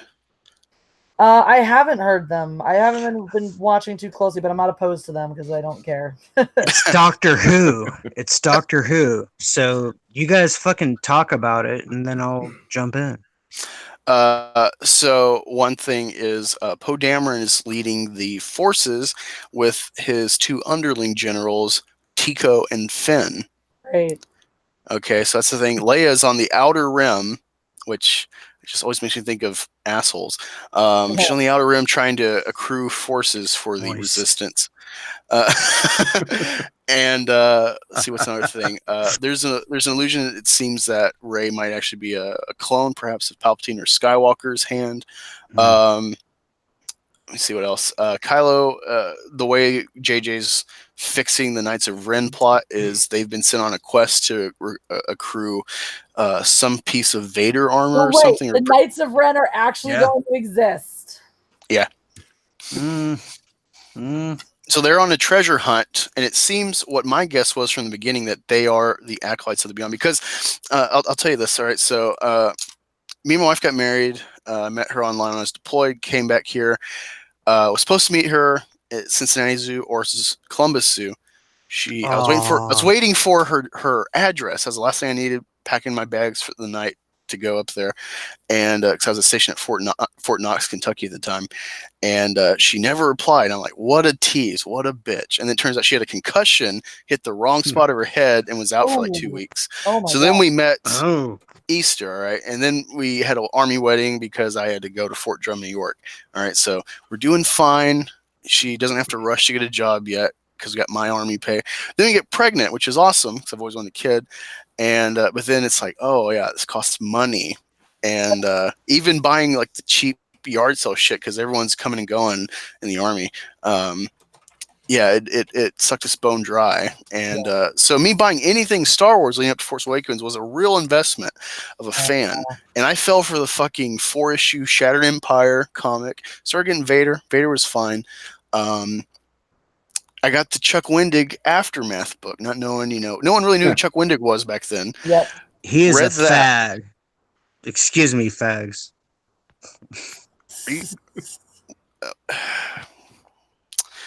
Anyway, just ignore that. What happened? I'm a dick, Snow. That's all that happened. So go ahead, Angus. Go ahead. Okay. I'm all fine with cursing. It's just YouTube. I refrain from the F word in streams unless there's actual context with like Westboro Baptist or something. Anyway, Chuck Wendig got that book, and one of the cool things in that actually is the Acolytes of the Beyond, which is like some sort of cult that's non-Force users who want to find Sith relics and return them to the afterlife somehow to their owners. All right, so it seems that the Knights of Ren are going to be part of that legend or dynasty. They're like the fulfillment or something, and the lackeys of Kylo. So that's part of the quest of them. And now they're going to return, I guess, with this piece that's key. And Palpatine, his essence has been preserved somehow, and apparently he's Voldemort. Not just Voldemort. He's like Apocalypse from X-Men Apocalypse / Sauron, which I kind of predicted a long time ago. Like they're going to copy Sauron, and they're also going to copy X-23 with Rey. It seems. So he's trying to put his essence into Kylo. The Force mental binding between Kylo and Rey is stronger now, and they team up unwillingly to fight Palpatine, who has put his essence in one of the Knights of Ren, which might be that Doctor Who guy with like the bean face. It's a Wonder Twin scenario. Oh God, Wonder Twins. Horrible. This sounds stupid and horrible. Yeah, and one of the main things I've said about Leia, I'm not a Leia fan. I've never liked her character, but I know what people love her. Original trilogy and all that, and it's just a disgrace. I reference how the hell does Fast and Furious service a series about dumb car sequences and dumb action just escalating every movie, fucking submarine and cars in the Antarctic and shit. They service the fans well enough, sending off their character who actually died, and yet they can't do it with Star Wars, even though they're all about feminism and are women in these movies. And JJ's like, oh, people hate Last Jedi, just have a problem with women, but let's parade the fucking carcass of Leia on this movie and build a plot around her 2 to 4-year-old clips and make a plot out of it. It's just like, and force cocooning her in that sequence and actually killing her. Now it's like, how are you going to kill her unless she Yodas herself and just dies of old age? Because Kylo can shoot her out of a ship that's coming off the ground, and it's like, well, she's just going to fly back on the ground. If you shoot her, she's got a cocoon. It's just like, oh my God. Rey's hug can shield her from whatever outward star. Yeah, but that's essentially the main points I got from Star Wars Theory and Drunk 3PO copying Star Wars Theory. He's in the chat. He's still salty. Because I deactivated my Twitter for like 3 hours so I could sleep, and then I came back and I had texts from Sith, I had texts from Rookie and Drunk and Red Gaze like, hey, what's up with your Twitter? You can't find anything, And then I posted a meme with my face over Luke and Fandom Menace over Leia from Last Jedi. I'm like, no one's ever really gone. Oh God. I didn't text you, Black, because I really didn't give a shit. That meme was strange, by the way. That just created more questions than answers. It was It's sort like, of is a he going troll. through? Yeah, I was like, is he in some kind of strange meditative state? Like he's Well, I was pondering just trying the to wonders sleep of before life. work, and also I was thinking of EVS. I didn't set it up well, but I was thinking of EVS. He's like, I'm fucking done, or something like that on Twitter like a month ago or so. And he deactivated his account. Everyone's like freaking out, like, what happened to Caesar and stuff. And I'm seeing like all these chats, and then he comes back. He's like, all right, I'm back. I got a sandwich. Yeah, he does that like every month. Oh, I love Ethan. He's my favorite. He's just one of my favorite humans, period. He's a human sunbeam. He called in, oh my god, it was a fucking Memorial Day stream. We were fucking hammered. And he let us call him. He was like up at 5 or whatever in the morning where he was. And he just let us call him and talk to us about frogs and his tiki bar that he's building by his pool and shit like that. Oh, I thought you were going to say a Tico bar. It probably is a Tico bar, knowing him. It's a rose Tico themed tiki bar. Ooh, When everybody would like to slap you in the face for being able to meet the guy. I mean, how was he in person? Jeez. He in person is amazing.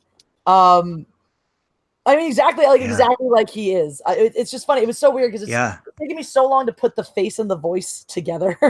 Because you look at a picture and you're like, voice doesn't sound like it comes out of that face. But it does, and it was really sweet because he came in and it was this big crowded bar, and we were doing the hangout, and I'm over by the table where Jeff and Jeremy were sitting, and Anna and all that. We were all hanging out over there, and so of course everyone's stopping to say hi to Ethan, stopping to say hi. And I'm like, I'm not gonna rush over to him. He'll get over here, He's I don't need to like muscle my way through. Let everyone get their chance to say hi to him. And he gets about halfway through the bar, and he goes, "Where's Jessi?" And I was like, "Oh my god, he cares about me." So it was really nice. It was really sweet to be like, oh, he's like, to get that sense that he's not just paying you lip service when he says like, oh, I really like your content or pays you a compliment or something like that. That he really knows, like, knew who I was, cared about me, and wanted to hang out with me and stuff like that. That was that was really chill. So it was like, oh, it really felt like because he's done incredible things with his talents.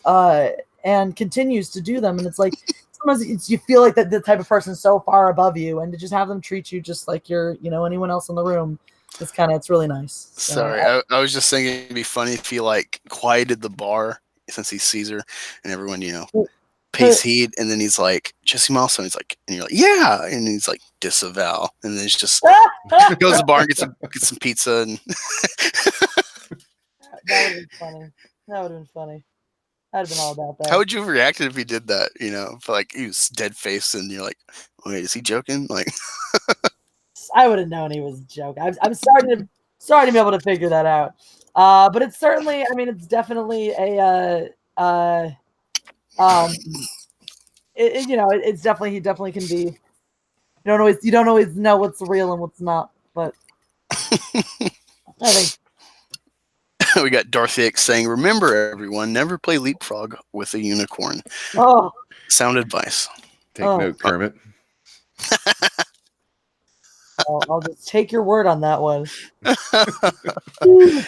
yeah, I want to get the panel's ideas on this episode 9, these spoilers. I'm sure I missed one or two things, but I got the main points out. Yeah, they sound pretty useless. A lot of conveniences, I would say. Everybody's in the Outer Rim just doing their thing because they were either dead or were ignored in the last movie. Yeah, sure. Why not? General Dipshit and her sidekick. In reference to Rose Tico and Finn. Like, I don't know. Have they really proven themselves to be general material? Yeah, what is generally lame done to demonstrate? Like, you could say, okay, Finn at least has military experience, but what the fuck has Rose Tico done to convince you she should be a general? He has military experience, but you wouldn't know it. I was talking to Angus about this, I think last week. Yeah, he's a walking joke. He spent the entire past several movies just running away. Yeah. Well, think of it this way. think of it this way, okay, because I'm former military. I know like SAR isn't going to completely transfer, but there's a sensibility you have, right? So I was deployed, and our unit was stationed with SF on a small base. And we lived with the Afghans and Afghan special forces and civilians and whatnot, and United Arab Emirates and stuff. And everyone has a role. Like I'm a medic, all right. So depending how they section off the teams and stuff for missions, there's always going to be a medic in a squad going out, but you need a medic on the base and stuff. And you got cooks. Everyone trains in base with a gun, but it's like, all right, cooks, you're like last resort if we're like getting overran. Otherwise it's like you're never going on a mission because you don't know anything. And Finn, you learn, is a janitor, and it's like, wait a minute, you have the arguably the number 2 guy, depending how you look at him and Hux in league with each other, but really he's the number 2 because of Snoke, dark side user on a Black Ops mission to find this secret map to vanquish their enemies, find the last location of Luke Skywalker. And in this Black Ops mission, you got a fucking janitor on the team. Yeah. In combat.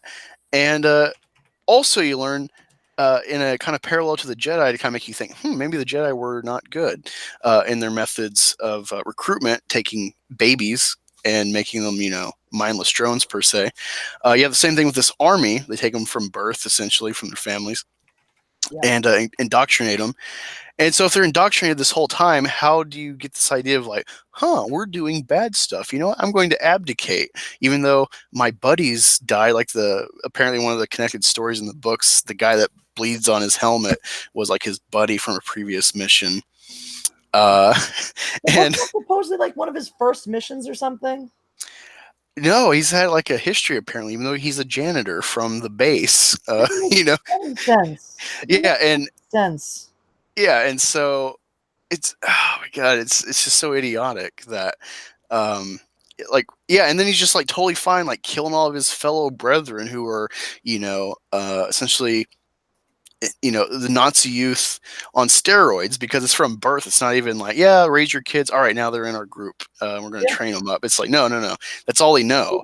So it's like, why would he? It makes no sense, And I thought about doing a video because I was going to watch the commentary to Force Awakens, and on the Blu-ray, at least my Blu-ray, there's no commentary. You can only watch the special features, and it seems pretty clear. Because JJ is actually very hesitant to do Star Wars. He's like, I've done, sequels and reboots and whatnot, similar stuff. I just want to do something different. So he's very hesitant, but he got this idea of a girl looking for Luke Skywalker. So that's how like the main point of the plot was spawned, just from a thought. And it seems that they just built the whole story from the art team and just kind of built the story from that, which could be fine, you could argue. Different stuff was developed through art for Lucas with the prequels, and I love the prequels. So, you see stuff that, can be inspired from artists to make something. Phasma was a throwaway design for Kylo, and then KK's like, let's make that a woman. That was her input for the shit. And then apparently they wanted to stall till 2016, but Iger's like, no, we're going to get this out by 2015. So just a whole mess. And Kasdan, I think, is the main point, because before he says this, and I think it's very revealing, even though he didn't mean to, where he's like, I wrote Empire, like I didn't have anything to really go on. We're making a sequel no one knew about to a huge hit, but you can go anywhere you want, and there's no like acclaim necessarily, because it's a very just one-shot story initially. And now he's like, I've done Indiana Jones, I've done Empire, so I got this name, and it's like, how do I follow this up and stay true? So it's like, it's just like Ridley Scott with the Alien series, whether you like the prequels or not for Alien, or the prequels of Lucas, and I'm sure other series where it's like they wait forever, then they come back to it, and they've grown up and they've studied shit and they've learned more about film, so they come at it with a totally different viewpoint now that isn't in the same vein. And so it seems like a botched effort from the goal of like, hey, let's bring back all the original trilogy style of making this movie with no substance. But even still, like, it's not like whatchamacallit, it's not like it's even original trilogy style, because this whole nonsense of we're going to go on some quest to find this thing and get this stuff, and we're going to team up with the enemy because we have, like, none of that is Star Warsy at all. You know, the idea of like, oh, well, we're going to team up with the dark side for a common enemy is like, no, the whole point is that the Jedi are the good and the dark side is the bad, and the two don't mix. You know, you have the struggle between the two of them. You don't have like, well, the enemy of my enemy is my friend, you know? And this idea of like, we're going to go off. The whole point has always been the struggle of the good versus the evil. You have the Empire versus the rebellion, or, you know, the Jedi versus the Sith threat in the Senate, you know? As opposed to like this idea of like, I'm going to go on this quest to find a thing because Darth Vader is my life. Oh shit, none of this and that's what's totally going to happen is it's just like, the whole Cantobite shit didn't matter. This whole quest is going to be completely meaningless and not matter at all because, oh my god, now there's the Emperor Palpatine's back.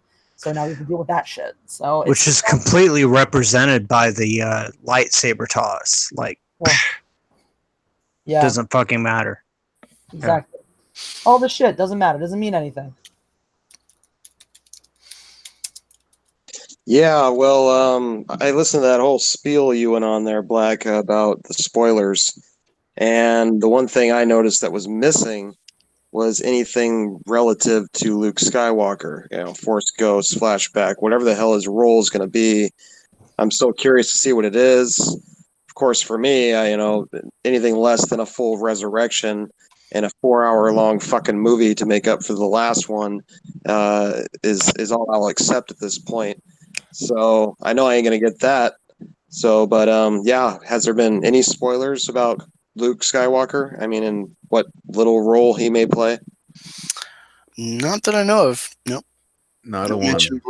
Close to the chest. I don't anticipate that anything they do is actually going to. Oh, and the Death Star is not Death Star 2, it's Death Star 1 on Yavin's moon.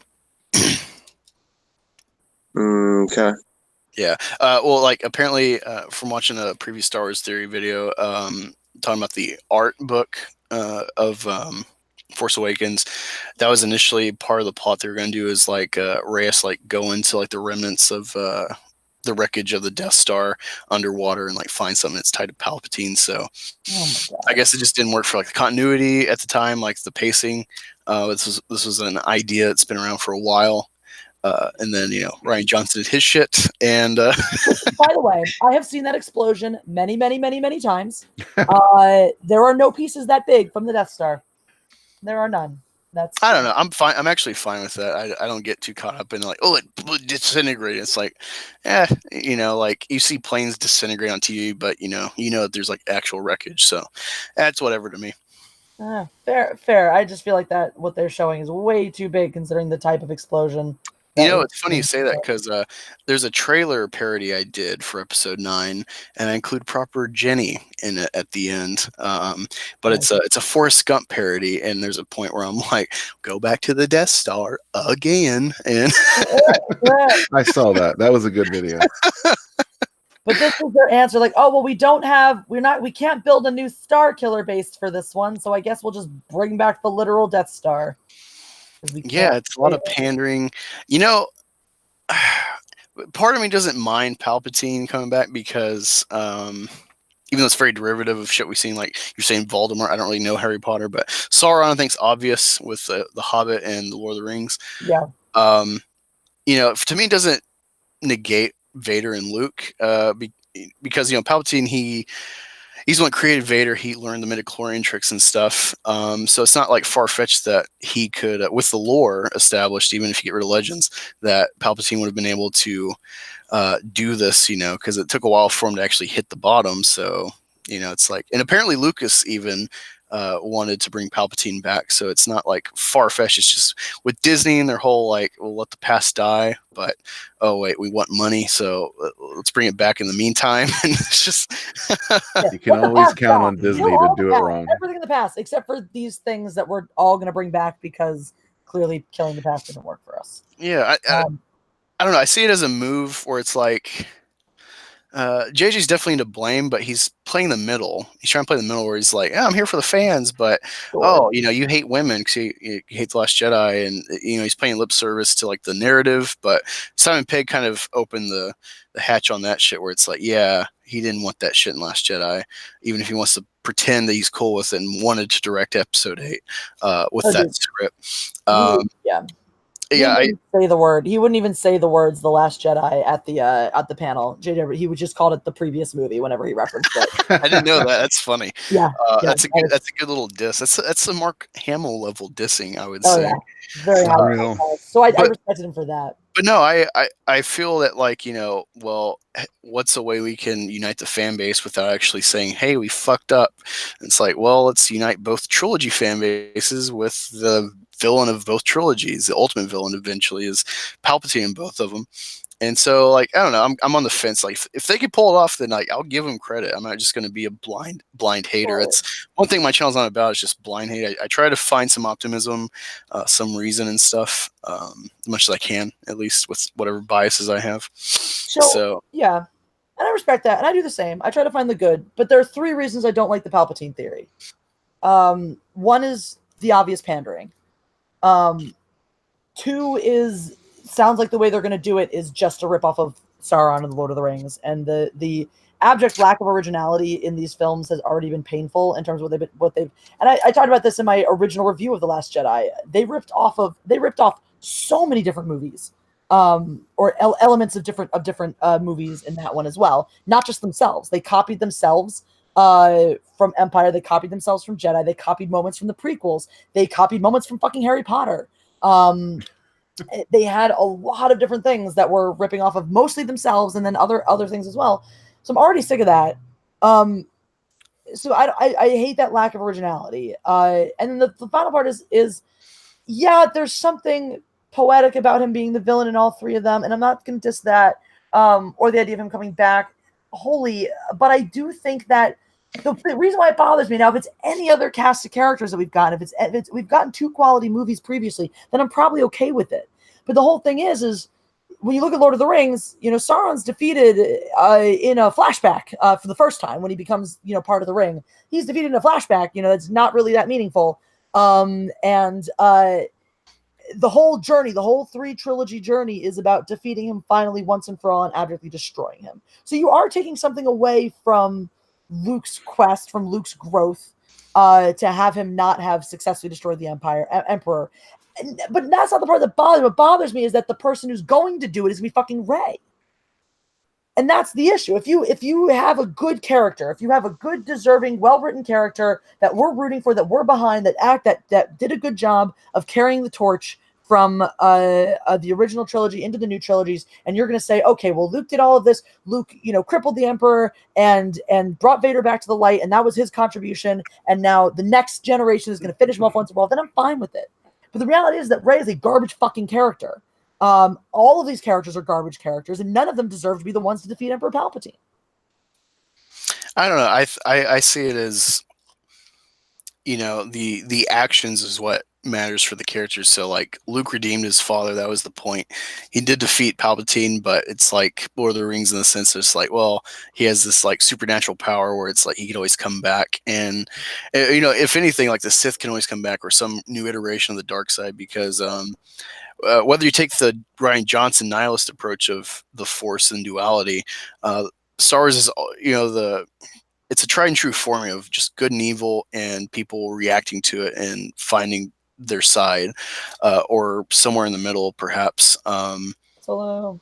Yeah, but like one of the complaints, not complaints, but critiques I have of Last Jedi that I actually liked as an idea was the whole duality thing, and like it pulls the curtain up on how it works, where it's like, yeah, you can kind of piece it out, like, yeah, this is just a never-ending back and forth where it's like dark side rules and there's like a spark with a Jedi or light side person to kind of center everything and right the ship, or then they get too powerful like the prequels, and so through their hubris or whatever, they falter, and yeah, it's just back and forth. But Rian Johnson made it where it's like, how would I put it? Like Cops, where it's like, well, and you see it in Luke Skywalker, where it's like, well, crime's always going to happen, so why even fucking bother? And that's Luke Skywalker's character. And it's like, oh, Kylo's like, oh, we need to. Rian Johnson's like, we're going to take Star Wars in a new direction. It's like, Kylo's like, hey, join me. Let's just ignore all this shit. Let's just do what we want with the Force and our power and stuff. But then Rian Johnson can't actually go through with it. Because it's like, well, Star Wars is just going to end if you actually have like a gray a great order or just do away with the Force use. And so it's like, well, we got to keep this shit going because we want money. So yeah, Rey's just going to stay good and Kylo's going to stay bad, and it's just going to keep going. And it's just like it's disingenuous. Here's the thing too, and that's what my issue with Rian Johnson is that, again, not following through, but he didn't go. Everyone gives him this credit for going this new direction. Fucking Darth Vader says the same thing to Luke Skywalker in Empire. We'll rule together as father and son. Okay, so Kylo's not necessarily suggesting ruling, but in that moment, it's like, well, is Darth Vader? Would Darth Vader? And that's like a big question mark. I would love to like one day write the alternate universe where Luke decides to rule with him, and Darth Vader turns into a fairly benevolent dictator. Like maybe he's not the worst human being ever. If he loses Palpatine's influence, like that's so you have that moment, which is, and so for me, what Kylo Ren saying let's go off and do our own thing was just a reflection of that other moment, not some big new crazy idea, and especially, but because of the fact that, as you pointed out, Rian Johnson did not have the balls to follow through with it.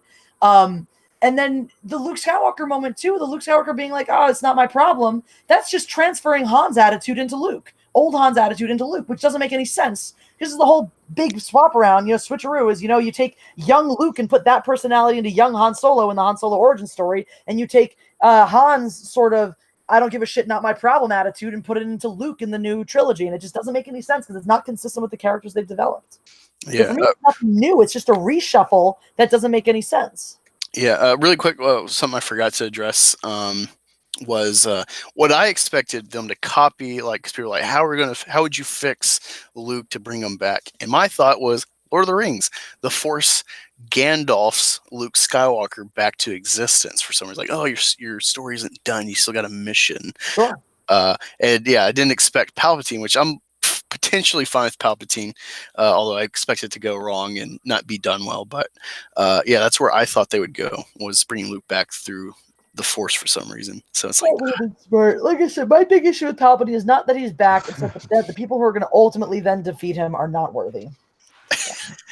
Well, okay, so we had no explanation as to what Rey was, and Rey should have gone to Luke to find out who she was, and Luke should have been like, here's my X-Wing on the bottom of the ocean, let's go kill the fucking First Order, and then I'll tell you everything afterwards.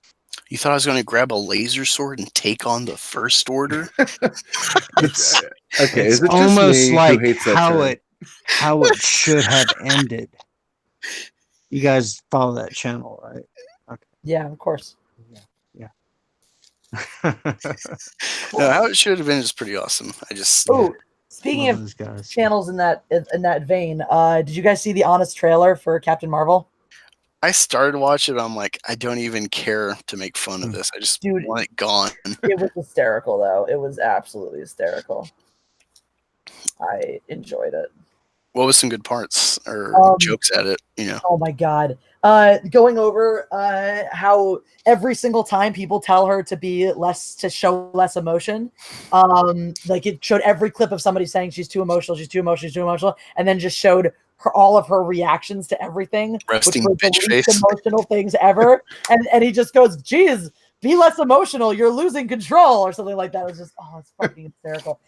Pointed out the Monica Rambeau as the Marvel appointed black friend. That one was excellent. Or the official approved. Yeah.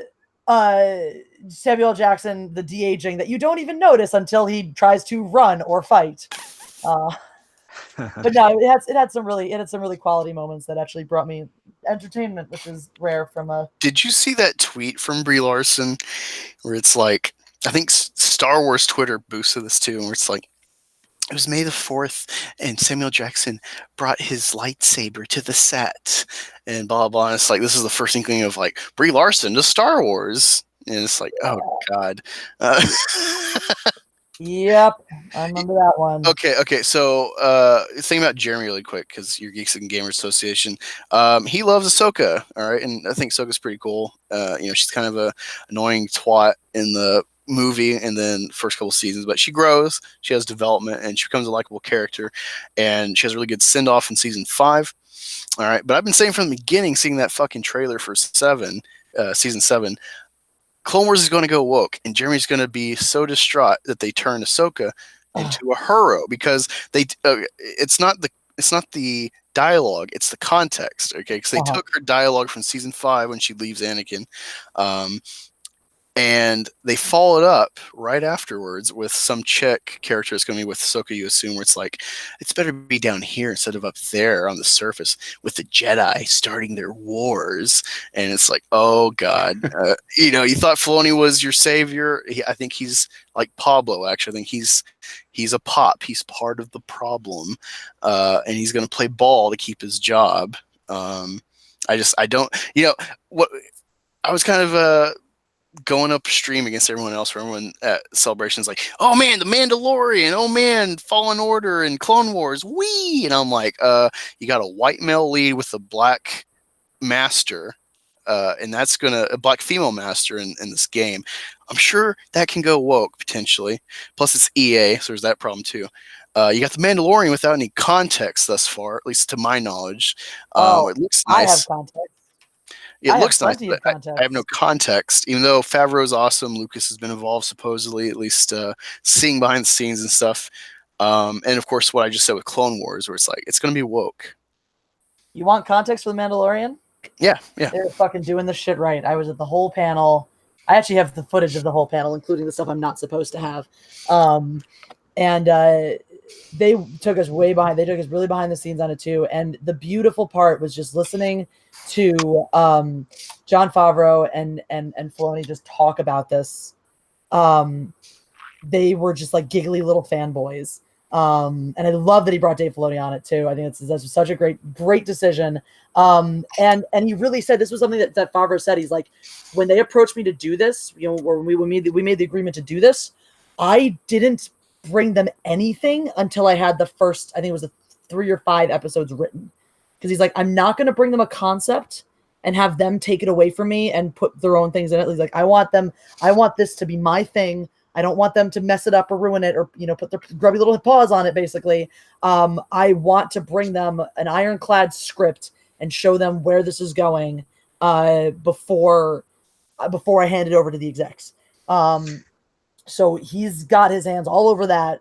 And then, just talking about stuff like they had built a scale model of the ship, of his ship.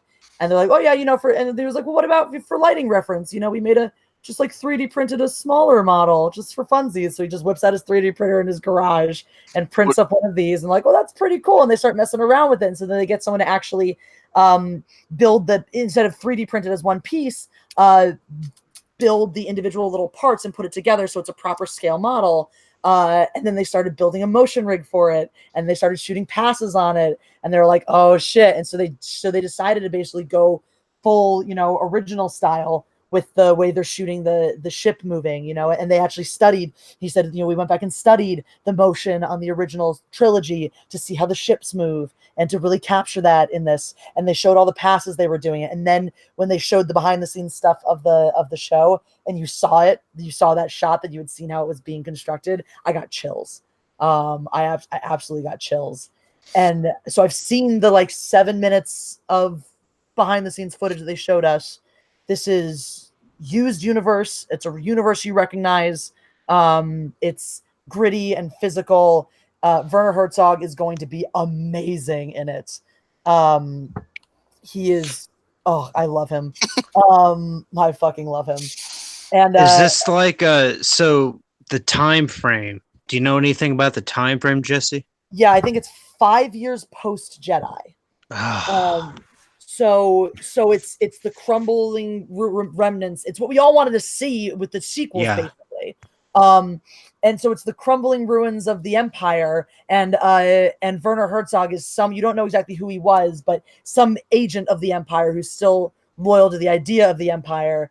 And he's this agent of chaosy type of is your world really better now?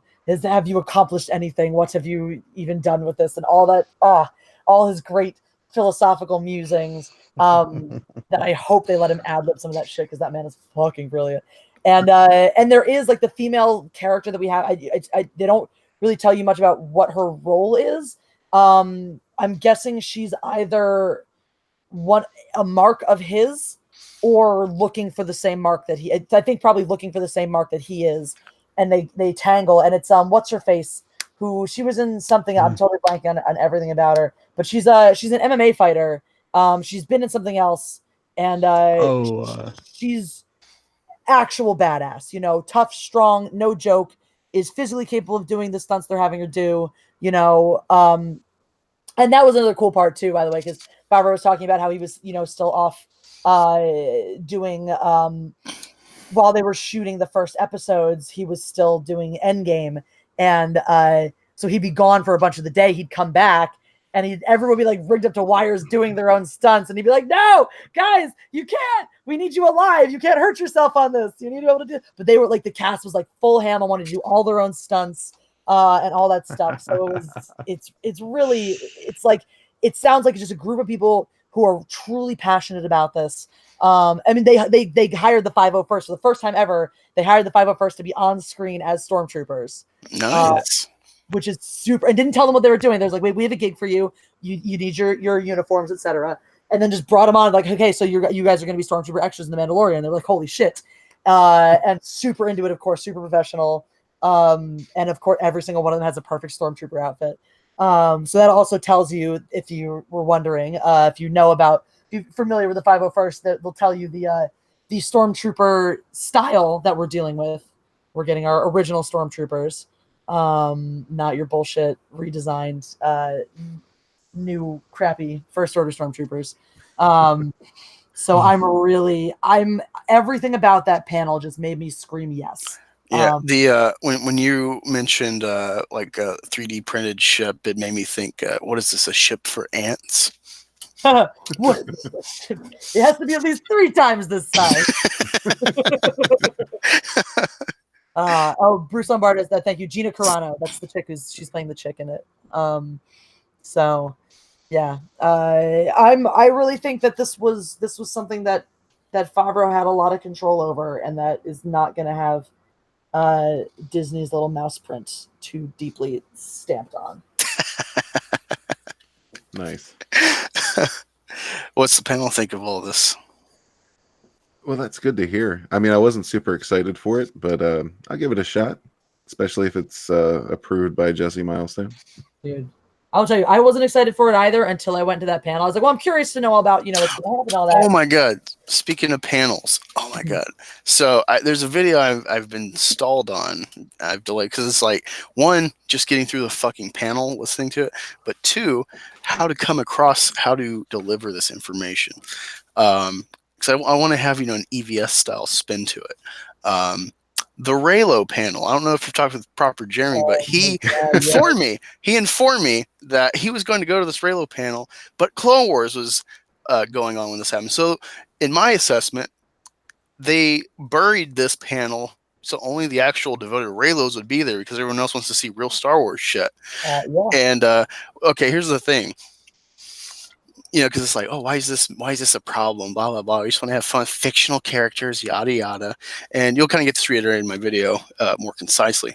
But it made me think, with the Brian Young shit and like, who would top or bottom in Kylux?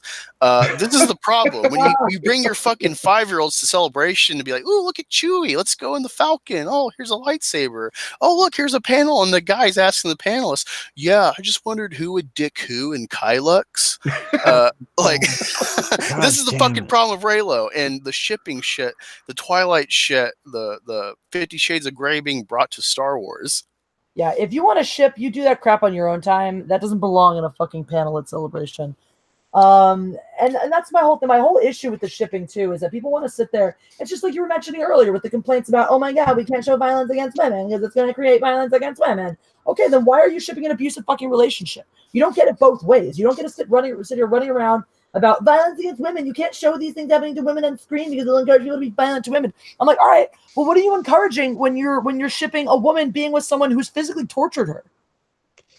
Well, they keep on saying that this is like a space wizard story for 12-year-olds. And like, why do we have to be concerned with who is sleeping with who? Yeah, well, that's another thing is the classic another more hypocrisy is the classic comeback is Star Wars is for kids. It's not even for you. Great, then why are you shipping? Because that's not for kids. Well, it's not for your kids. We don't know what they do with their kids. Well, yeah. I was about to allude to something like that. These people are mentally unstable. Keep that in mind. Yeah, these people are the same people that go to pride parades and they have like the drag kid Desmond twerking and shit with a bunch of weirdos surrounding them and tipping them at 3 a.m. at gay bars and shit. Yeah. Oh. What about seeing Lando come back as a geriatric and doing some pansexual reunitation with the Millennium Falcon? If they have any fucking reference to that fucking robot, I'm breaking things. Oh, you know they will. You know they will. If he has like a cringe moment, I'm gonna be like, fuck. Because that's the whole thing. Is like, it wouldn't be out of Lando's character to have a moment of like, hey baby, you know, with the Falcon.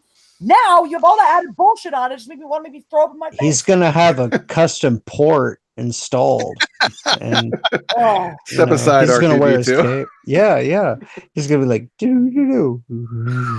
No. He's gonna get in the Falcon, and it's just gonna be like 15 minutes of him like caressing the ship in different spots, and like, oh, it's been a long time, old girl. Can I have a moment alone? And the porgs are like new gerbils. If they make any reference to that goddamn robot, I'm breaking everything. Author Steve Walton says, I ship my hand. I ship my vibrator. Yeah, it's God, it's no, you know, for a while I was kind of like, well, why does this matter? You know, why is everyone getting upset about this Raylo shit? And it's like, because it's fucking weird. Yeah, no. It's like, it just, you know, you kind of just want to be like, oh, let people have fun. And it's like, wait a minute. You start thinking like, because they didn't have any questions for the panelists. It was just a PowerPoint thing for like 45 minutes, and then maybe off, you know, camera, off microphone, that, you know, they could be like, yeah, you know, I'm really concerned with this ship or something, and blah blah blah. And it's like, what? These people aren't Star Wars fans. They just, they're little weird romance fans. The only purpose of sex in Star Wars, in any degree, is if you want to have a dynasty, like Padme and Anakin, to tell you the origin of Luke and Leia, and the kind of emotional tie to that story, and then Han and Leia, and then Millennium Falcon. You build it up to it's actually a threesome with all three. But no, you have them for Kylo. So yeah, like that's the only necessity for sex in this series, is just some allusion to, like, they don't have to be hetero, but they have a hetero engagement established to keep the line going. So it's like, yeah, there's a lineage of force power. That's the only necessity you need. You don't have to be very explicit with it either. You know, it's like, if you gave these weirdos what they want, it's like, we need gay representation and stuff. Let's have like fucking Brokeback Mountain or Moonlight or Simple Man in Star Wars, and it'd be a fucking movie stuck on a planet in a homophobic culture. And you got these two star-crossed lovers that are closeted, and they're fighting the galaxy or the government. And it's like, what the? This isn't fucking Star Wars, like. No. Well, yeah, like the trash thing that comes out and looks up is gay, and you know. No, that's not. And I'd like to add for 1 second that these are the same people that are constantly telling us, who are disappointed with everything that's happened in Disney Star Wars, well, if you don't like it, find something else. Why don't you go make your own franchise? Okay, so if you want your Storm Pilot, why don't you go make your own franchise? Get out. Yeah, it's funny you say that, because I was wanting to tell Jessi about this. She knows about Stephen Walton's project. Have you heard about the Fandom Menace Creators Fund? No, I have not. Yes. Oh, wait, maybe I have. I think someone was telling me about this. Yeah, Stephen Walton is very astute. Yeah, so Stephen Walton has his book he's pushing, and he has a GoFundMe for that as well if you want to support that. I started GoFundMe because ever since Star Wars Theory's copyright claim, I had an Alex Jones theory that, and people said I was crazy, that this was coordinated by Lucasfilm, because it's like, yeah, Warner Chappell's a Warner Brothers company. They own the direct rights to claim Star Wars music, or at least some of the Star Wars music, even though it gets cut up, the money. And yeah, I said this was orchestrated to get us back on board with Lucasfilm. It's like, look, we helped Star Wars Theory. I think they anticipated his recourse would be YouTube and telling people like, well, I can't fight them, but I can tell y'all what they're doing to me and give them a shitstorm. And even EVS like, yeah, boycott Disney. And, he's very much against boycotts. Yeah. And, so yeah, that was a whole shitstorm, and then everyone's like, "Hey, Lucasfilm, they saved Star Wars Theory, and much rejoicing." And I said, "Dude, don't fall for this shit. They set this up to get us in line with them. Think that they're our saviors now, and they care about us." And people said that's crazy. A week later, $1 billion was reported lost on their stream with Hulu and the new MLB shit Disney has. And it's like, oh yeah, getting the 80 grand or whatever from his watch time. You don't think they're digging in the couch cushions for pennies to make up for that loss? On top of it, a couple months later, you have Captain Marvel Rotten Tomatoes fiasco, which they're owned by Universal and Warner Brothers, the competition. And so it's like, look, Hollywood's in league against creators. And so I've been saying we essentially need a Comicsgate for film. We need a real Fandom-led indie revolution. Just think if my example is like, just think of Fix It in Post with the Star Wars Scene 38 or Star Wars Theory took all that ability creating, but instead of having to bow to Disney or whatever IP owners, they only had to bow to one creator who would let them crowdfund to create this shit and stuff. And they'd only have to answer one guy, say EVS and Cyberfrog making an indie film of that. Yeah. Where they could make money, they could be rewarded for their work if it got a profit. Hollywood's scared of us. That's why they're colluding together. You got Zachary Levi, who's starring in Shazam a month after Captain Marvel, and he White Knights for Captain Marvel. And it's like they're all in lead together. Yeah, they're competing at the box office, but it's Hollywood versus us. And so I finally, it's like, you know what? No one's stepping up to the plate. So I don't have an idea, but I can be a producer. I can push this fund. So I'm pushing the goal is $5,000 to fund Rookie Critic and Josiah Rises. You'll get more stuff faster with Rookie Critic, and the money will go for more creations with him. And Josiah, he's got big projects planned, so this can go towards that fund to create it. So that's what I'm pushing.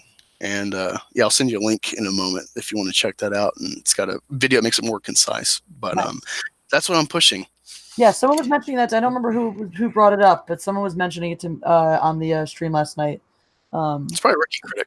Oh yeah, right, because he was on. So I forgot Rookie came on. Yeah, he was talking about that. So that's really very, very, that's awesome. I think that's a really cool thing. Definitely let's spread that link around, share the love on that. Well, I don't think that they realize our level of knowledge about the source material, and they're just like, here's the crap, we're going to crap on your face and then blah, blah, blah. But we're like, hey, we've been listening to this stuff for like 10, 20, 30 years. So, yeah, for sure. For sure.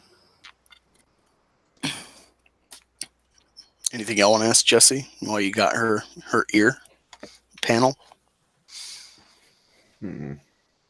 Yeah, I got a question for Jessi. I'll answer. I got one for you, Jessi. When are we going to see Jeremy back with you in a car video?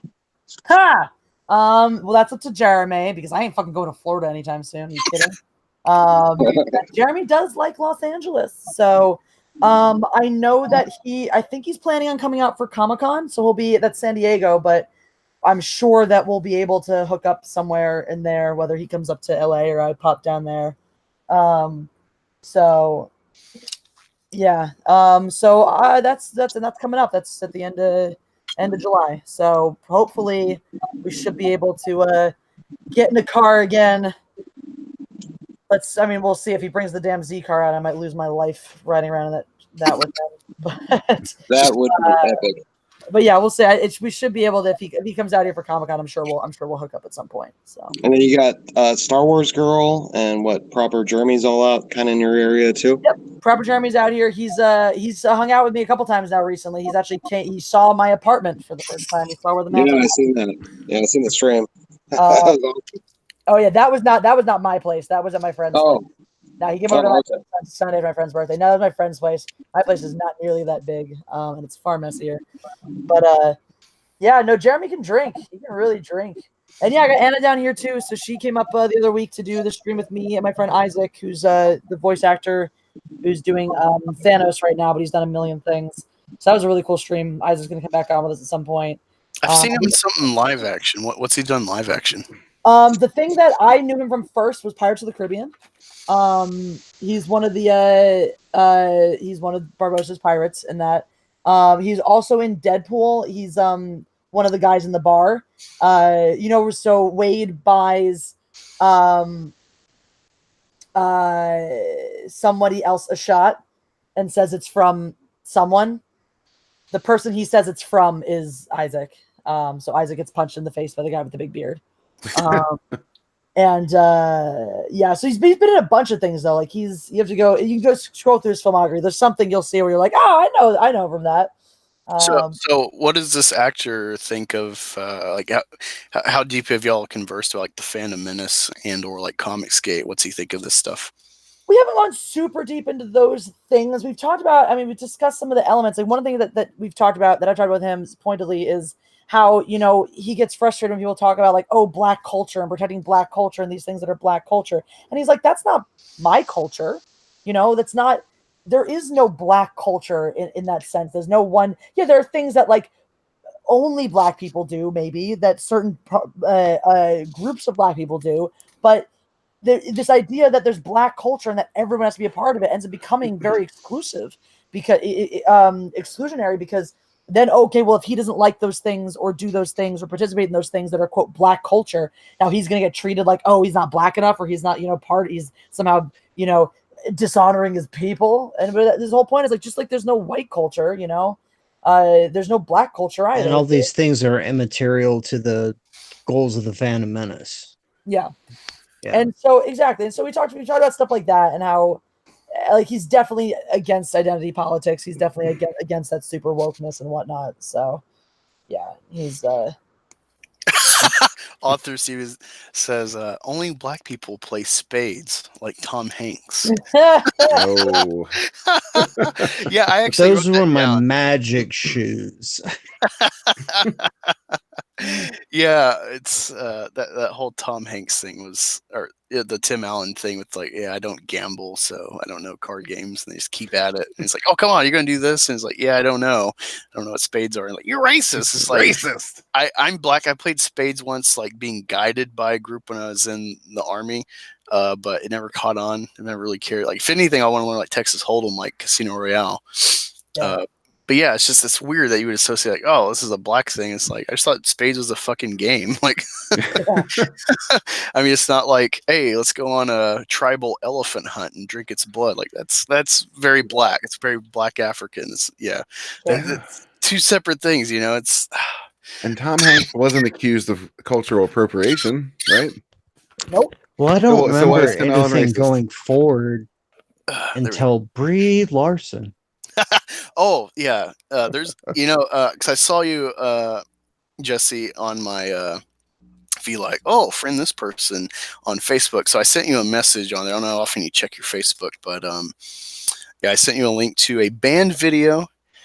I don't know if you'll like it or not, but you seem to be down with racist humor. So I think you'll appreciate what the actual message I think you'll be able to piece it out. You've been in like film classes and stuff. Essentially, I took the racist cartoon from the 40s where it's like the monkey-looking Black people, or like the guys eating the watermelon and stuff. And I use that for the imagery, and then I'm narrating in like a slave voice.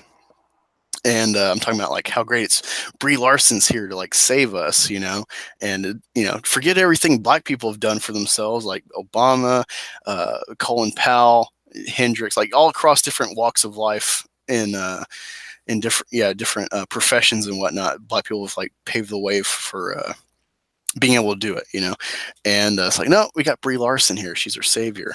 Now we can do so. Without her, we wouldn't get a black female pilot.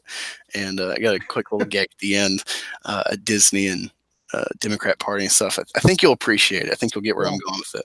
I went and I found it. I always forget to check my message requests for people I'm not actually connected with.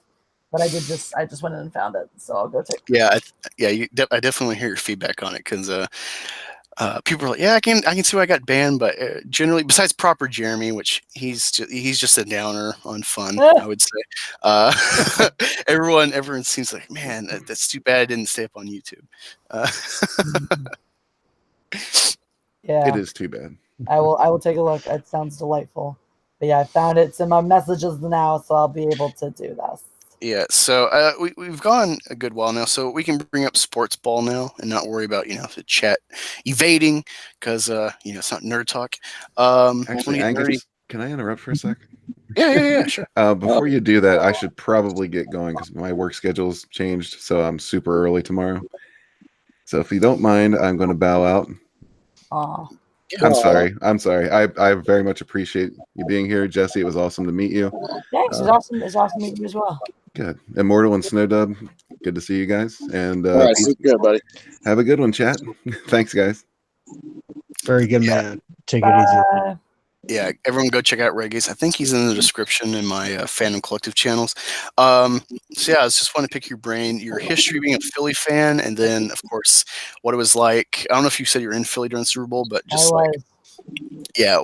Just tell us about your fandom and maybe your favorite moments being an Eagles fan, despite the bittersweet nature, and then of course the Super Bowl. Dude, all right. So that's a fun one. I used to I grew up my dad has been a diehard Eagles fan all his life. And it's funny because he was never he's just not the kind of guy to buy a jersey or buy a bunch of paraphernalia. But that game was on and he was on the couch watching it, screaming and yelling and cursing at the screen. When I was 9, I learned the phrase blows dead bears in the context of the Eagles defense blows dead bears. So it was always part of growing up. And it was funny because as a kid, I didn't like watching sports so much, but I always loved playing football. And so as I continued to enjoy that, I started to get more into the game, and it was something to do. It would be on TV. So if I wanted to sit and hang out with my dad, I'd watch the game, and it was kind of a thing that my brother was really into. And so it's very much like a casual. The whole thing is growing up in Philadelphia is you don't have to be a fan to care about the Eagles.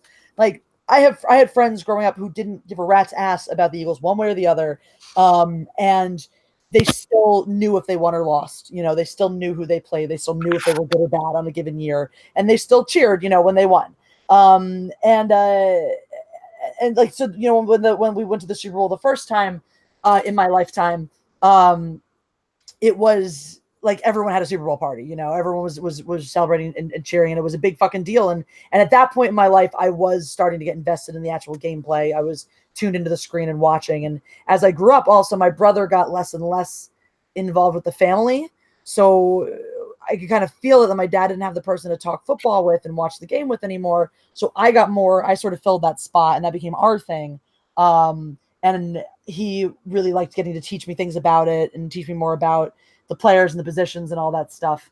So by the end of high school, I knew my football pretty well. And the more time I've spent away from Philly, the more diehard I became.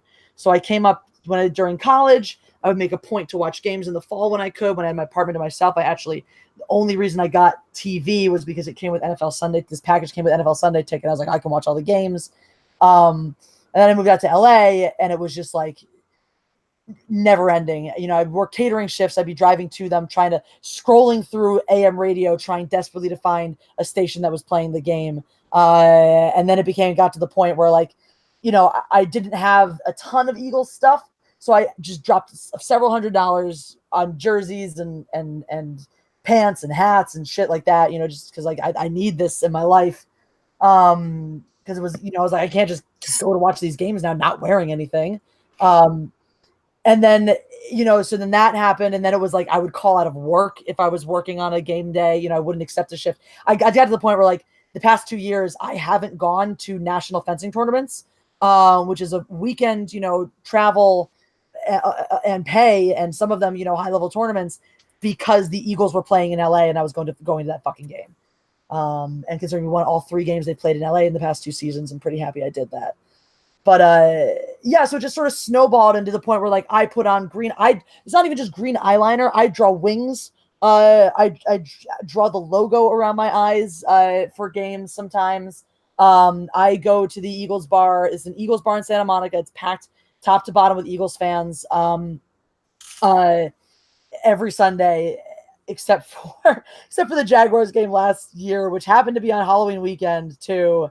It was the 6:30 in the morning game because we played them in London. I was one of like 5 people who was actually there for the 6:30 kickoff, nursing my hangover. The amount of the breakfast I could eat was directly proportioned to how well we were doing in that game. Now it's to the point where like guys don't want to talk about football with me because they realize very quickly in the conversation that I know more about what's going on in the NFL than they do. So that's like, it's just snowballed over the past several years from being like, yeah, I'm an Eagles fan. Yeah, fuck yeah, the Eagles. All right, Eagles. So like, I live and die by this team. Like I've always said, I bleed green since, high school probably or before. But then like, I mean, you can walk into my apartment and you will already spot things that will let you know right away I'm an Eagles fan. It's pretty legit. And that's one of the reasons with LA Cheesesteak Reviews, I want to talk football, and that's going to be a big part of that, as well as live streaming during, watching the game down at the Britannia, which is the bar I go to. So, but yeah, I went to the NFC Championship game at that bar 2 years ago. I thought you were going to say you were at the actual game. God, I didn't get to get physically go to. I went to watch it at that bar. Skull those fuckers. Oh my God. That was amazing when you start seeing them like skull. It's like, yes, suck it. Look it over. Oh, that was great. Made it fulls. That was amazing. But yes, I got to the bar like an hour and 20 minutes ahead of time, and there was already a line. That's in Santa fucking Monica out here. There was already a line, and so I fortunately the guy who owns the bar recognized me because I'm a regular there and got me in, so I was able to watch it there. I was so drunk that one too, because of course I'm there an hour and 20 minutes early. I'm drinking because I'm nervous. And this is the thing, like during the game, I don't feel it at all because my nerves just burn through all the alcohol. So I'll go through like 6 to 8 Guinnesses during the course of a game usually. Guinness. Huh? I said a girl drinks Guinness. I love Guinness. That's my happy place. Guinness is my happy place. That's like my go-to. The same way that like a basic bro bitch goes to a bar, and if there's nothing else he wants to drink, he just has a Bud Light. That's me. I'm like, if you don't have any interesting craft stouts or a sour or something that I want to try, because fuck IPAs, I'm like, Guinness. Pour me a Guinness. Yeah, IPAs are like drinking Dawn dish soap. Yeah, no, they're disgusting. Unless I'll drink an IPA if it's really good, like if it has a lot of fruit to it, if it has some complexity. But the ones that are just like, this is good because hops, I'm like, shove this in your asshole. This tastes like dirt. So yeah, no, but and so that game starts. Of course, I'm like probably 3 or 4 beers deep by the time the damn thing starts because I nervous drink. I stand the whole time. I hold the beer. I sip the beer nervously this entire time. And I just want you to know, as I'm telling you all this, I am, of course, my arms are going and miming the same way I do on my videos, even though you can't see it.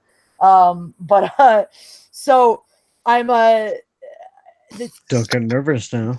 The game starts exactly the way you would expect after we've gotten this far in this magical season, exactly as you expect, where the Vikings drive down and they score on the opening drive. And so I'm really drinking now. I'm like, oh shit, here it is, here it comes. I know what it's like to be an Eagles fan. I know what this feeling is. This is very familiar. Here it goes. And then we turn that shit around, and the rest of the game was just a slaughter. I was hugged by so many strangers, like hoisted up and carried throughout the bar. I have video of a grown man crying at the end of that game because the reality sunk in, which is holy shit, we're going to the motherfucking Super Bowl. There is actually a video on my channel of video during the game and reactions after that. You see me talking to Greg, who's one of these diehard dudes who goes down there all the time, talking about it, how we're going to the fucking Super Bowl. And right in that moment, I was like, I have to be there.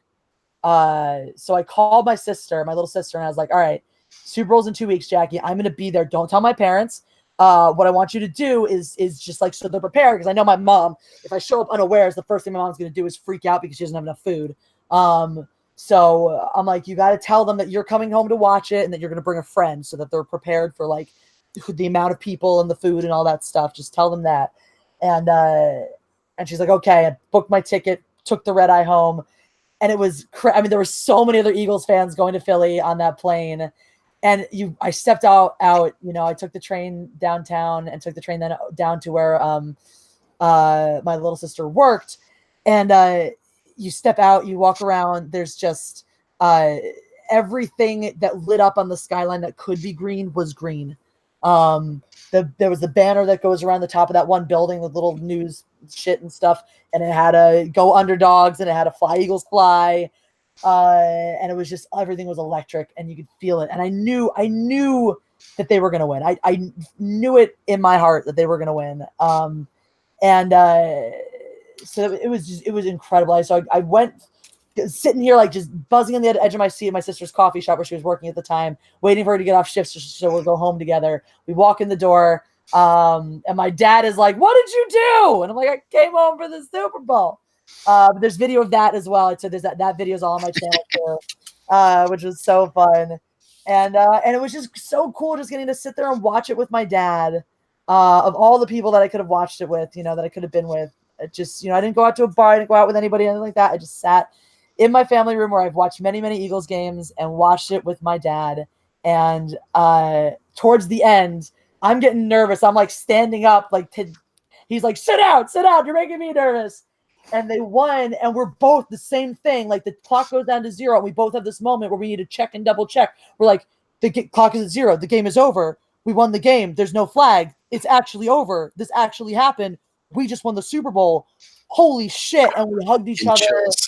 And it was like, oh. And all through the game, too, as we're like yelling and screaming for all the good things and the bad things, my dog is in the kitchen, comes running over to the gate. For every time we yell, like, what? I'm excited, too. And just starts barking with us. It was just like, oh. Yeah, it's funny. I actually made a video towards the start of my channel of Philadelphia means family. So it's a Super Bowl celebration, but it's like a look at our great history, great games, but you know, the bittersweetness of always, you know, being at best, second best since 1960. And then a capstone it with when Brady fumbled. Yeah. That's when I knew we won. Yeah. And I grabbed my son out of his bedroom because, you know, they went to bed at some point, and I just started bawling because I'm from Oklahoma originally. And about an hour from Texas, there's a lot of Cowboys fans if they root for anybody.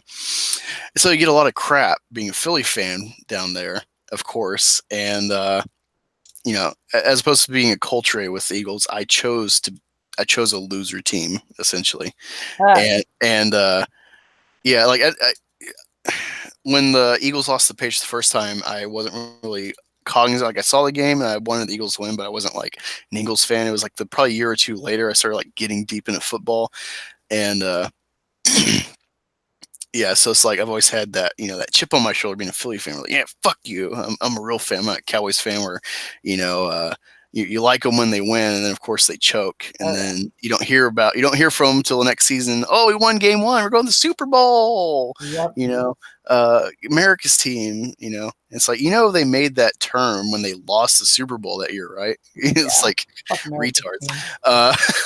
But no, I just started bawling because it's like my son won't remember it at the time, but he can look back at this game and stuff if he adopts football fandom in Philly like a good son would. Yep.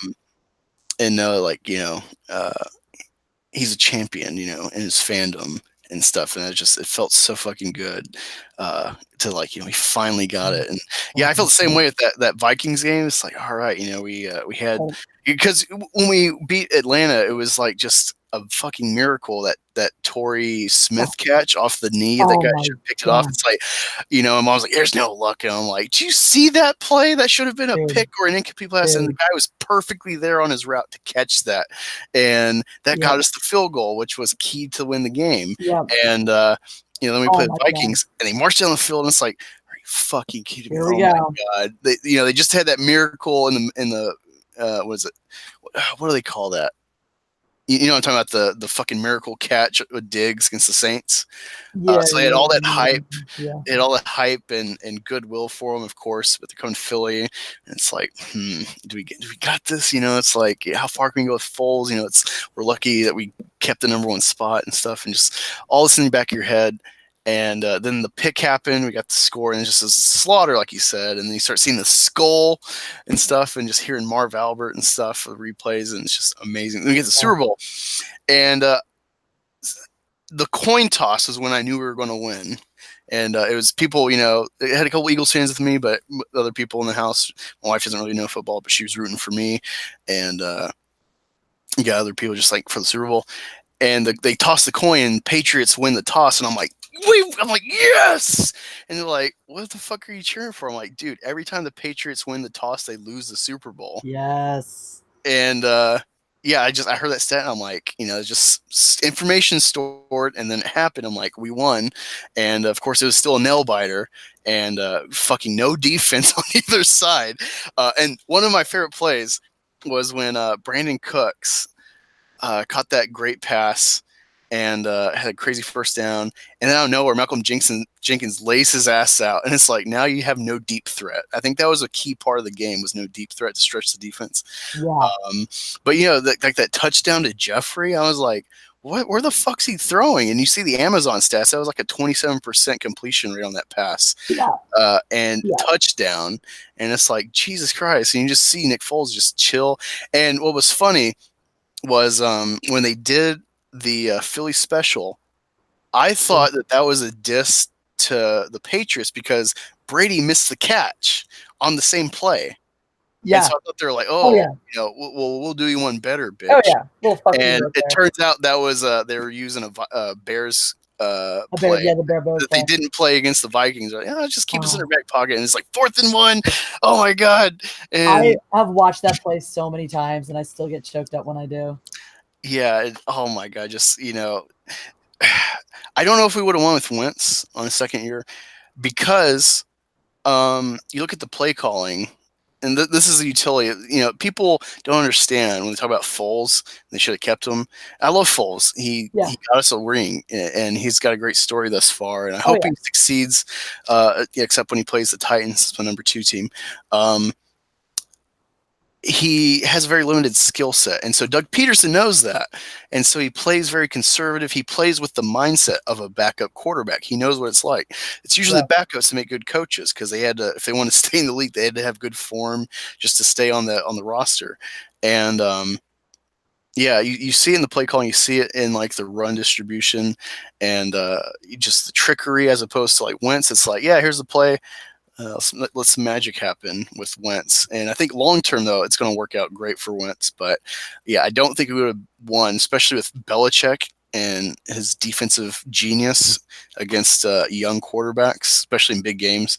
All the time, you know, like Tebow has some good hype, and then they go to the playoffs, beat the Steelers, and it's like, oh, what's Tebow going to do? You know, what's he learned from the previous game against the Broncos? And it's like, fucking nothing, because it's fucking Belichick in the playoffs against a rookie quarterback. Yeah, it was, oh my God. Yeah, I bawled and I killed, I bought a normal bottle of Apple Crown, and it was for everyone, but no one else drank it. And I killed, I think, like 2/3 of that bottle that night. And I remember waking up and I just yacked all into this platter. Oh. And then I'm like, we won the Super Bowl, and I just go to bed, you know? Like my sister and I, immediately after we won, my sister and I hopped the train downtown, and we went to the craziness, the madness down on Broadway. After it all happened, we walked past the awning that had collapsed and all that shit. We watched people climbing up the poles, and we walked into like a little corner store and got just a bunch of beers, like a case of beer and shit.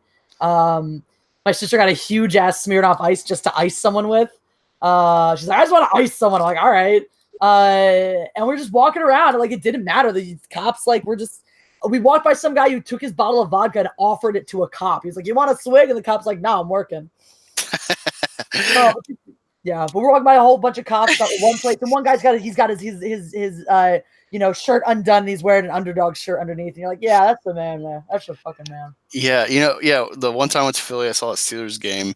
After we won, in the morning, went to like Dunkin' Donuts and stuff, and it's like some homeless guy, and he's just like, "Hey, can I get like $1 get some pancakes, whatever, at the store?" I'm like, "Dude, fuck yeah!" And just like there's like this aura when Philly wins.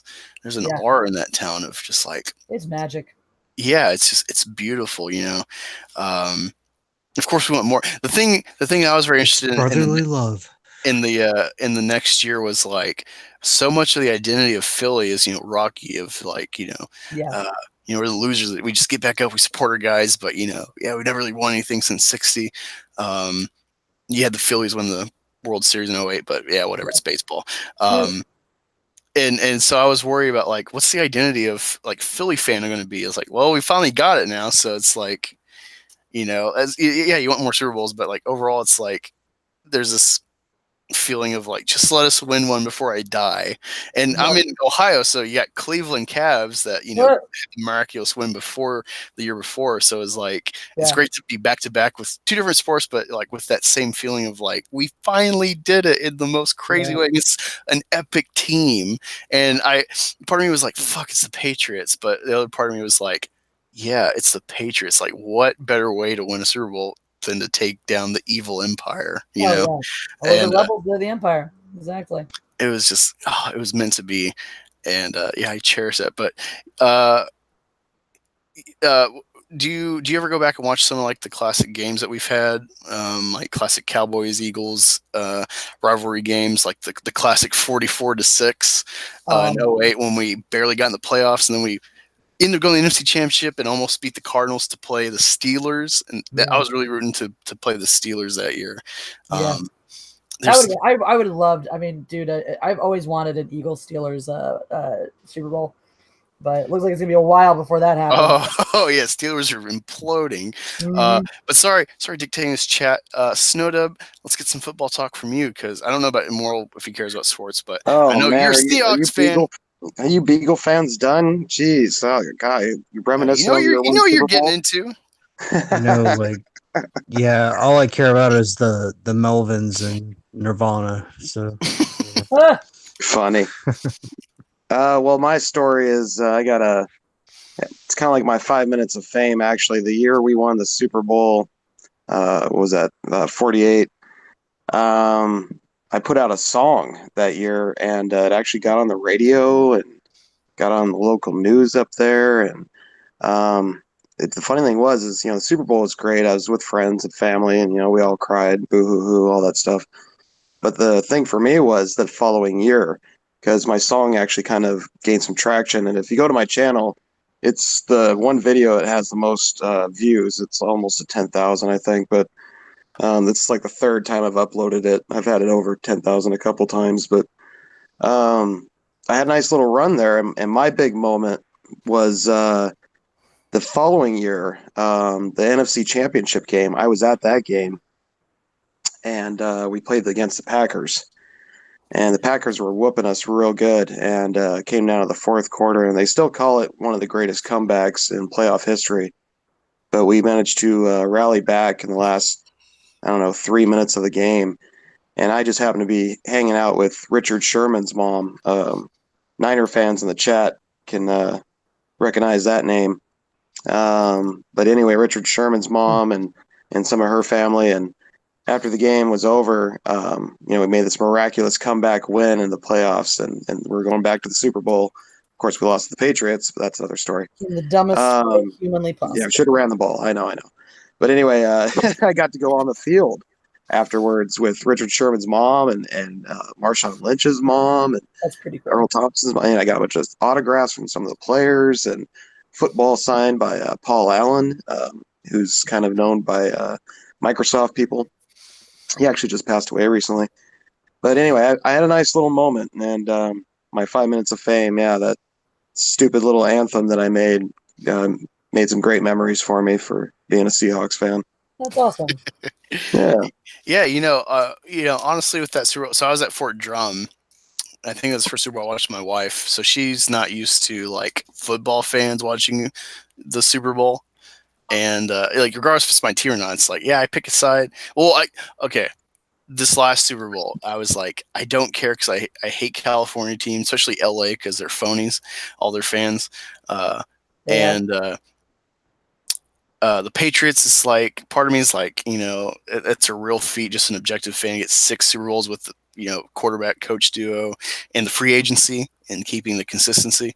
And so I'm like, if Brady loses, he's got 5 Super Bowls, which is, most ever. It makes him a legend, but he's also lost as many as Jim Kelly if this happens. So then it's like, how good is he? And that'd just be a funny wrench in his resume. But it's like, I don't want the Rams to win because the phony fans. Because literally that season, they were like trying to just fill up the stadium with the cheapest tickets in the league. I think they were cheaper than the Browns. Like, please come to our games. And they started being good and stuff, and the win streak. And it's like, oh, yeah, we love the Rams, It's well, like, I don't know if you remember 2-3 years ago, Snow, there was a conspiracy against Seattle from the referees, and we just couldn't get a good call. Oh, there's been a conspiracy at Super Bowl 40 with the Steelers too. If you remember that, I mean, that was just another hardcore, man. Bunch of blown calls. So yeah. So they just didn't want us to be the fucking sitting on top of the throne. Yeah, those haters. No, it's funny though, for that Super Bowl with the Seahawks and Patriots, when they threw the pass and he got picked, my thought was not, everyone's like, they should have ran the ball. It was, you should have play action, made them bite on Marshawn, roll out, make them bite on Wilson, or pick their receiver. So you make them like just have that second stop. And so Wilson gets, open space on the field or open space for his receiver. That would have been the perfect call and still a passing play. I don't know why you do a fucking quick slant at the 1 yard line with like no window. No, that was bullshit. Oh man, talk about a way to start your career. No reason to force that play either. No reason. Well, the other thing too, they should have, if they went this route and passed like my idea of play action, which would be perfect. They had a timeout, and it was like second down. It's like, what the fuck are you doing? You got like 30 seconds. Black, I hung out with Marshawn Lynch's mom. She's actually in the video that I just posted in the chat. She actually showed up for it. It's pretty cool. I was hanging out with her, and I know for a fact that what happened was because of the publicity and the fact that Marshawn Lynch wasn't talking to the press, the Seahawks were actually a little bit worried about him winning the game and then having all these cameras and microphones in his face, and he'd just be like, I'm just here so I don't get fined or whatever, because he wasn't talking to the press. So they wanted to make Russell Wilson the sparkling light for that game. They wanted him to be, the big winner. So that's why they picked the pass play. That's directly from his mom. So. That's idiotic. That's so idiotic. It's all about the press. It sounds a little biased. All the way because of the press. And that's why he left the following year and went to the Raiders. He said, F this team. I'm out. So, Jessi, besides the Philly Super Bowl, what's your favorite Super Bowl? Really hard to have another favorite Super Bowl. I have some good Super Bowl memories. Like the first time, the time we went, what was that? What year was that? 08? No, not 08. That was 04. Sorry, 04. Would have been great until we didn't win. But yeah, no, like I didn't, because I haven't been super invested in any gameplay. I did enjoy. I did enjoy when the Broncos won. I fucking hate Cam Newton. So I was, that whole season they went like 15-1, and it was like, yeah, Panthers, they're great and stuff. Yeah. Cam Newton's awesome and MVP. I'm like, Cam Newton sucks. He's not a real quarterback. No. Took me 19 games, but I finally got justice on my argument. Yeah. Oh yeah. No. Someone finally put his ass in the pocket and made him play quarterback, and he sucks at it. He couldn't do it. No, I really enjoyed that one because I'm with you. I like the fall of Cam. I always thought he was full of shit. I hated the way he was talking himself up before the game, and also I think it was nice to see Peyton Manning go out on a high note. Yeah, no, that was great, especially like that season where it's like this dude's on like he's like a gimp dog with 3 legs. It's like just let him have his moment. You know, Exactly. he's done so much for the And league and his they teams. won that exactly, and they won that game in spite of him. But it's like, come on, you know, he's a good guy. He's been a good quarterback. He deserves to at least have as many fucking rings as his little brother. So Yeah, that's you know, it's funny too because the way Cam Newton reacted after in the press conference, like Peyton Manning got fucking butt fucked against the Seahawks, and he put his suit on and took the press conference like a fucking man. Yeah, and that was. And then Cam Newton pouts in a pretty good Super Bowl. It was pretty well fought. Yeah, it was only you know, it ended up being a 2-score game, but it was really a 1-score game in my opinion. That second score, the Broncos just like seal the deal. Yeah. And Cam just pouts like a little bitch with his hoodie on and then walks off like one comment. It's like shows your character. And that was Peyton full well knowing that could have been his last year, you know, full well knowing that could have been it. Or knowing that his gameplay was declining, you know, that you might not be able to make it there again, you know, in the future, and standing up and getting totally ass raped in that game, just shut out in that game, and to stand there like a fucking man, you know, that's the difference. Yeah. No, I really did like the Seahawks. The reason I love the Seahawks Broncos game is because there's this, you know, history of Super Bowls being super one-sided until the Niners Bengals, and then Super Bowl started changing and becoming an actual game. And so, you know, especially in this last 15, 20 years, been very tight games. And just to see a total team on all 3 fronts, offense, defense, special teams, be almost seamless, perfect, and just throw one of the greatest offenses in history for a loop the whole game. Almost shut them out. They should have shut them out. I really hated that they let them score a point. I want a fucking an egg on the scoreboard in the Super Bowl, just because I don't think it's ever been done. And yeah, so I enjoy it for that. But my favorite besides Philly, it's probably Super Bowl 43, because he had that crazy James Harrison touchdown. And then you had Fitzgerald, those 2. And I'm, of course, really rooting against the Cardinals for keeping our Eagles out of the Super Bowl. And then that beautiful Santonio Holmes catch with 3 defenders tippy-toeing on the sideline. It was just beautiful. Great back-and-forth game. But no, it's funny being a Philly fan. I think it's 2010 when Vic had that beautiful year. That should have been an MVP year, but of course, you know, he dog fought, so went to Brady. We had some great games against like that blow against the Redskins, and we were down, I think 3 scores to the Giants. Yeah. And it was also when my stepdad's a Saints fan. They were playing the Ravens in Baltimore, and he's like, "Oh, we're gonna win." I'm like, "You're gonna lose." And then he's looking at the score for the Eagles, and he's like, "Haha, you're down." I'm like, "Well, we can come back." And he's like, he doesn't really know anything about football, honestly, and so he just looks at the score and thinks, "Oh, it's tight. Anyone can win." And he gets disinterested because his team isn't blowing him out. He doesn't understand like leagues have to be back and forth generally. And he thinks, "Oh, your team's down a lot, so you can't come back." And it's like, I've seen some crazy shit, Jeff. And 8 minutes left, come back, tie the game, and then win it on a muffed punt, you know, with a fumbled punt with Deshaun. I just love that. And his cockiness, it was perfect way to just go out and like, y'all suck. You gave us this game. It was literally you had one job. All you had to do is not punt that ball to it was literally the only thing you had to do. Literally the one thing, just anywhere, out of bounds, whatever, just not to Deshaun Jackson. Yeah, well, in the punter's defense, it was a bad snap that was low, and so he didn't have the chance to actually line it up. He didn't have the chance to put it anywhere, but it was also I love watching game footage and stuff, and learning from like the commentators and like the deep discussion. And it's like, see, this is what happened. These guys, you're supposed to, when you're on defense on a special teams play like this, you have your lane, and you got these like 2 bunches, so it was like a perfect lineup for Deshaun to run to the house, or at least get us in field goal range. And I love the smarts he had to waste the clock, make sure he wasted the clock, and like run on the line for a bit. That was smart. That was good awareness, especially when his rookie season he almost cost us a touchdown with that dropping the ball on the 1 yard line. Idiotic drop that we'll never forget. Yeah, I still remember that just before that punt though is sitting there with my dad, and I was like, well, unless they're stupid enough to kick it to Deshaun Jackson, this game's over. And then fucking fucks the snap. Oh my god. Flaming TP says the laces were in.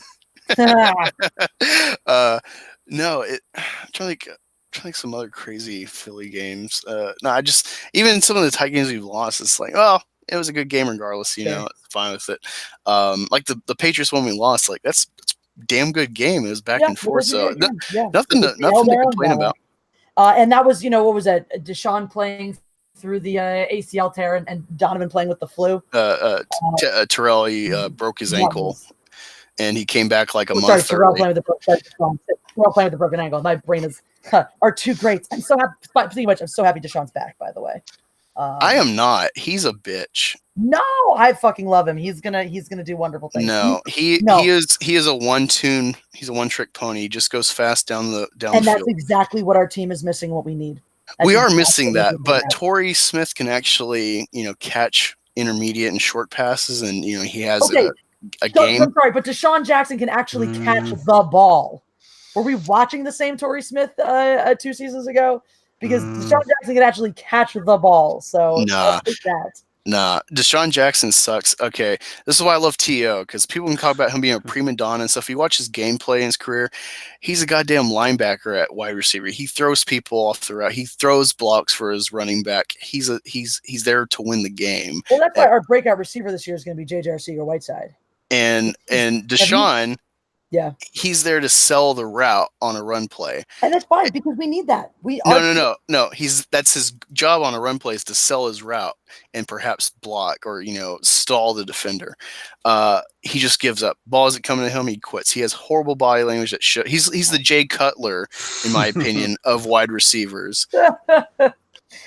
That's fair. I don't know. I think he's gonna play harder back with the Eagles. I think the Eagles, the team that Doug Peterson has built, brings the best out of all of its players. I think that he already has chemistry going on with Carson Wentz, and that's going to encourage him to be a better player. You've seen this time and time again over the past several seasons. Players come to our team with question marks about their character, about their locker room presence, about their gameplay, their commitment. You had the same questions about Blunt. You had the same questions about Ajayi. And both of these guys came in there and were fucking ballers for the team. You had some questions about Jernigan because he's a big personality, and he has been that big personality, but exactly the way that we need him to be. The way that this team is built, there's just no room for that kind of attitude. And I think that Peterson and the rest of the teammates have done a really good job of flushing that out. So I don't think that's going to be an issue. I'm not concerned about that. I am really excited to see J.J. Arcega-Whiteside play. I don't know if you've seen the game tape on that guy. No, is that a rookie we got now? Yeah, he was our one of our second round draft picks. I think our third pick overall. This guy has incredible body control. I got to be honest. I don't watch anything with the draft or any of that lead up for college people coming up because you've had so many busts at different stages, different positions. But also, I boycott college football. I don't watch college sports either. Because my whole thing is pay the players. And people are like, well, how would you do that? And it's like, well, do a fucking FAFSA system. You have kids that have parents that can pay their shit. If they're like under them for like tax write-offs or whatever, then if they can afford it, then give it to the players that need it. Just have like a fun because a lot of colleges, these big, especially the big ones that are always in the playoff running and stuff, the top 25. Most of these teams are not little bullshit teams that come out of nowhere. They're the powerhouses. They have money. University of Miami is a perfect example of sports building a college brand, a college name, and making it more reputable to go to. I'm here in Ohio State, Columbus. So I got Ohio State, and they're one of the worst as far as like making all this cash. And where does it go to the players? Like, yeah, they get their equipment and whatever, but it goes in the pockets of the executives and the players playing their hearts out because they want a fucking paycheck. And if you want to say, well, they don't try in the NFL, well, they get kicked out for not trying because it's the perfect capitalist system, getting the best stock for the team. And so I just don't buy any of the arguments that people are like, well, they try harder in college and this and that. They're playing for heart. It's like, no, they're playing for a job or for their scholarship. And even if you get a scholarship, the coach can just not like you and yank it out from under you. So it's a corrupt system. The ones who don't go pro they got coddled and babysat through all their classes. So they're not actually graduating with marketable skills. Many of them are graduating already with serious injuries and potential long-term medical complications from the injuries, from brain injuries and shit like that. So the guys who don't, the vast majority of the guys that don't make it end up just being kicked to the curb. and discarded basically. Yeah, there's a couple good documentaries about this stuff, about like the pay and lack of it, and the insurance and stuff, and players just getting wrecked and savaged, and they have no livelihood afterwards, and they gave everything to their school, and they get that whole amateur player clause or whatever, started back in the 50s with that guy. It's really pushed the NCAA when it was like, because back in the 50s, the only like football I watched on TV was like Notre Dame. So that was like a huge thing. Snowdover and more, you're about to say something. Well, there was this one time on Bunta Eve when there was just about to be a pod race. And, I mean, there was a lot of sand, you know. It was irritating. It got everywhere. Yeah. Really coarse. So I heard Bunty like, oh, he's gonna bring it back to Star Wars, which is cool. I love Star Wars, but I was just like, one quick moment though. My personal favorite play in all of Eagles history is the playoff game against the Atlanta Falcons when Vic was their quarterback, where he's making a break for the end zone. It looks like he's got a clean shot, and there's no way he's not going to make it, right? Because he's the fastest guy in the field, and Dawkins comes out of nowhere and just flattens him. That right there was my favorite play in Eagles history, and the reason why the first jersey I ever got was a Brian Dawkins jersey. My favorite Dawkins play, no, actually I think it was like Lito Shepherd or Sheldon Brown, but I think everyone thought it was Dawkins for how he got hit.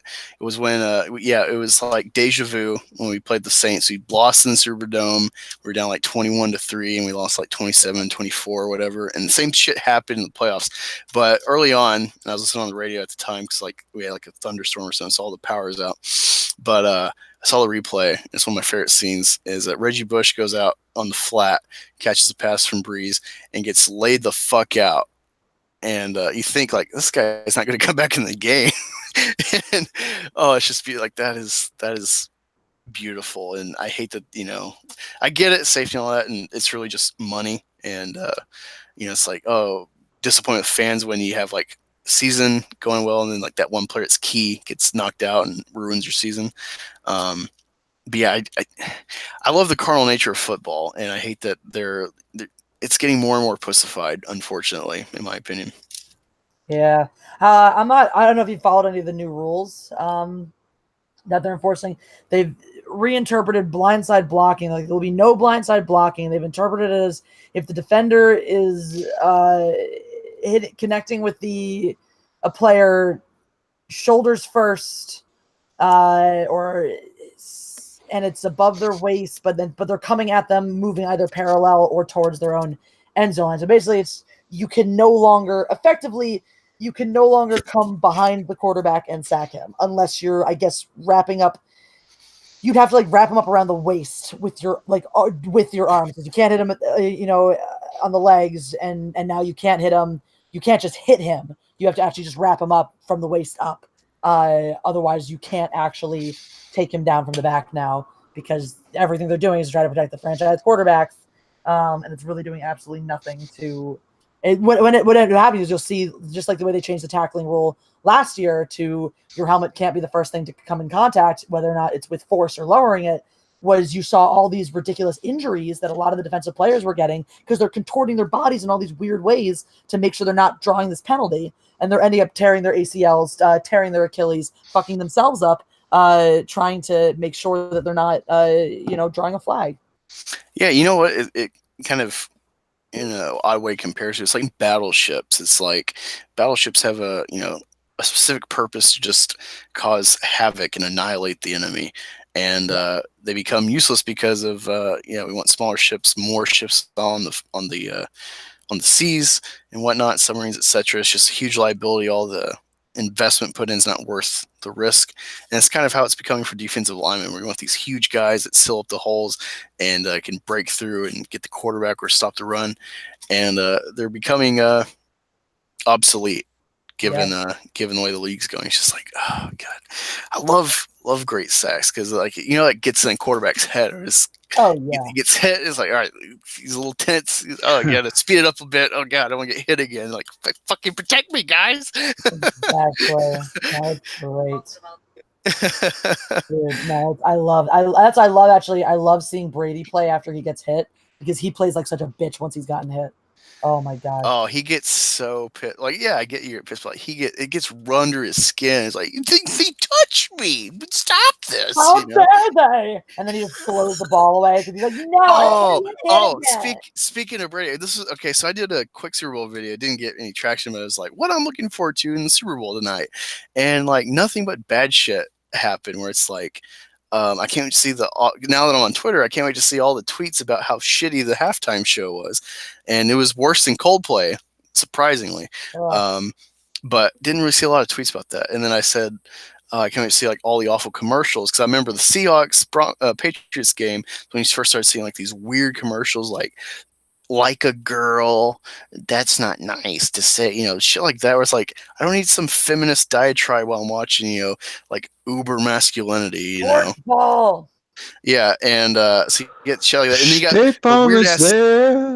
you got the weird ass Nationwide commercial where it's like all the kids like riding their bike and this and that, and here's a tub, and it's like, I would do this, but I'm dead, and it's like life insurance on your kids, and it's like, what? Like, so didn't really have shitty Super Bowl commercials. You did have the awful halftime show.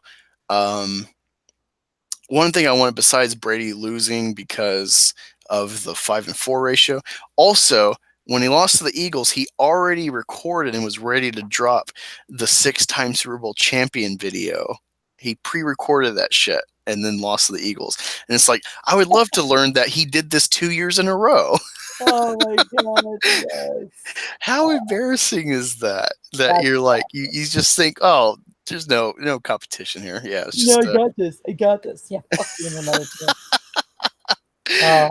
Oh man, it's funny this year. I was really hoping the Browns could have made the playoffs, like the year they had after last year, and they finally won against the Jets, and then like you just started seeing stuff change with Baker Mayfield, and they got fucked by the refs on the Oakland game, and then they got fucked by the refs again in the Chargers game, which they got annihilated, but it was really off of one play. It was spilled over for the rest of the game. Yeah. And it's just like, oh man. And the fact that the Steelers were kneeling watching the Jumbotron at their stadium, watching the Browns game, like, come on, Browns, win. And it's like, this is the state of the Steelers now. I wish Red Gaze was in here so he could, try to clap back at that, because he has nothing to say, I think, on this matter. The fact that Steelers have to watch the Browns game hoping they win to get them in the playoffs. Tides have turned. They truly have. They truly have, man. It'll be interesting to see the AFC North this year, because the Browns are either going to implode under the weight of their own ego, or they're going to win the division. It's pretty much one or the other. Did you see when they tied the Steelers the first game? Because they had that whole Bud Light really marketed this really well, where it's like, hey, we got locked cases of beer all over the city. If you win, we're gonna unleash hell. Everyone just grab a beer. Bud Light time. You won. And they had to keep them locked for at least another week because they tied. Fuck Bud Light. Well, I mean, it's free, so it's like, well, I can get a little. Is it? No, that's the same thing that comes out of you that you put it in you. So, yeah, it's funny. I binged drunk a little bit, and first I went to college with like Keystone Light or whatever the cheap shit we had being college kids, and that was fine. But once I got in the Army, you got like the PX and stuff, and the commissary, and even like the gas station has a good selection of foreign craft, and so. Now it's like I see people drinking Bud Light. Like I went to a concert recently. I saw Mastodon. It's like, okay, all you got's Coors or Miller, but okay, I'll get a Coors, I guess, or Miller. Fine. Yeah. But yeah, it's like the fact that people choose that shit. Wow. So how Bud Light gave away free beers in Philly during the Super Bowl parade? No, I know they made a statue with Doug and Nick Foles though. So this is the whole thing. It was at the beginning of the season. our Super Bowl season, it was Chris Long. No, not Chris Long. It was fucking right tackle. Lane Johnson. Lane Johnson was so confident that we were winning that season. Like that was the special thing about that season was like none of the fans knew going into that season that we were winning the goddamn Super Bowl. We were all like, man, if we're really good, we can make the playoffs. That whole team knew. There was something special that year, and that whole fucking team knew from the beginning of the season that we were that we were going to win the Super Bowl.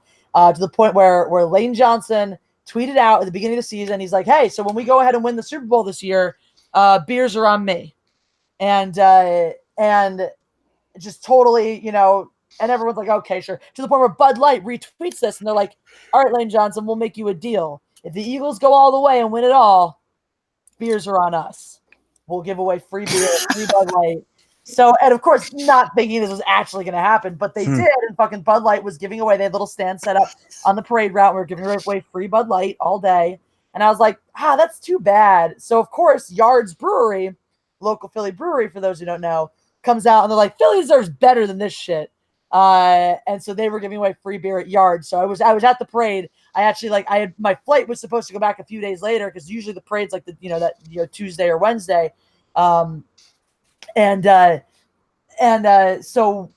they had to push it because of weather and shit and whatnot. They pushed it to Friday, so I changed my entire flight, so I didn't go back until like Friday night or Saturday morning or something. And I was like, yeah, fuck yeah, I'm fucking going to Yards. So I was at the parade. I was nice up in front. I was there. Incredible ass speech. And then I just went over to Yards and hung out with my sister and some friends and stuff at Yards and just drank all day. It was awesome. Oh, it was funny early. A little moment ago, going back to the sacks, Flaming TP quoted me, says, "I love great sacks." Black Angus reviews. Yeah, I love great big sweaty sacks. Love them. They're beautiful. I'm part of War Campaign, so I embrace the gay quite often. Hooray for the gay. Cyborg Patriot, sorry, just changed it. Valkyrie. Cyborg Valkyrie says, "Who the fuck is ripping paper and eating rice cakes?" I assume that was a Mortal Coil.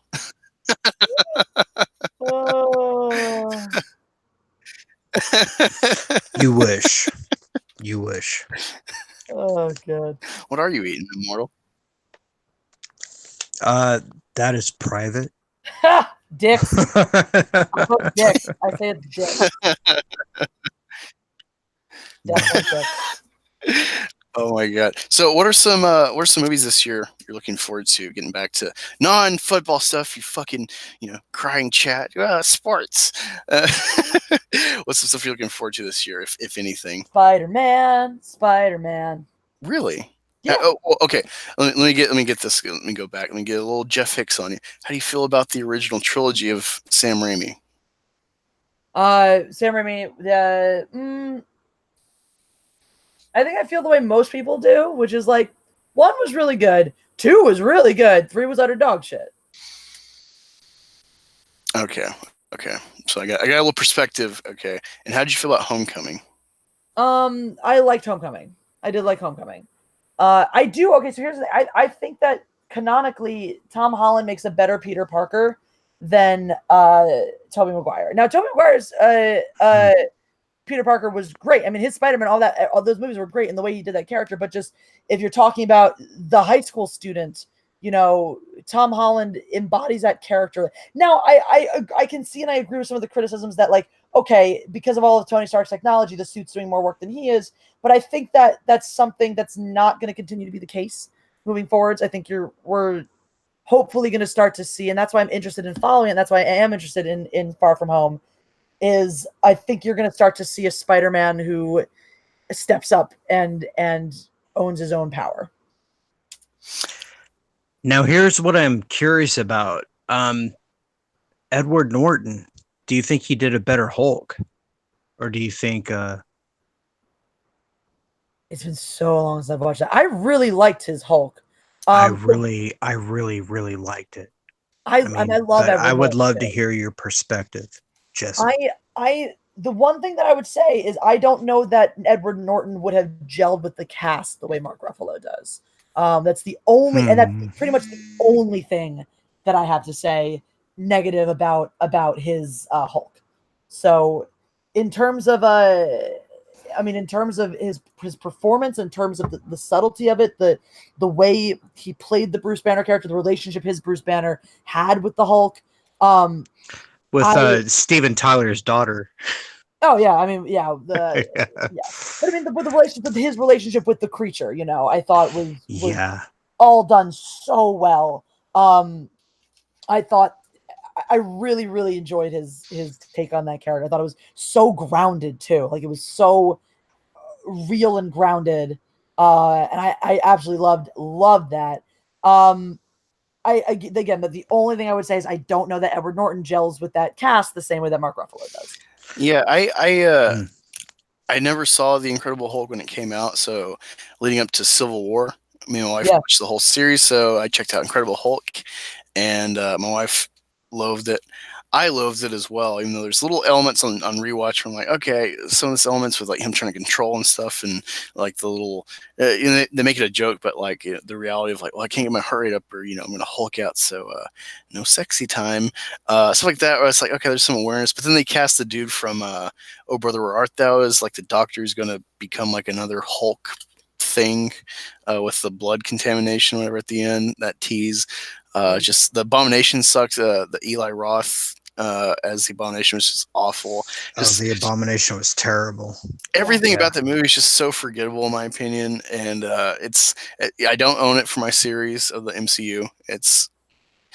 I feel besides Ross, they just ignored the whole thing. Like, it was just that one little stain on the MCU resume, at least monetarily, of course, but just like it doesn't gel at all with you. Like I don't see that Hulk with Iron Man. Maybe if they stay with Paramount, maybe. Yeah. But yeah, I don't see it working. Yeah, that's the thing. I mean, the movie's dog shit, but I do love I do love Edward Norton's take on it.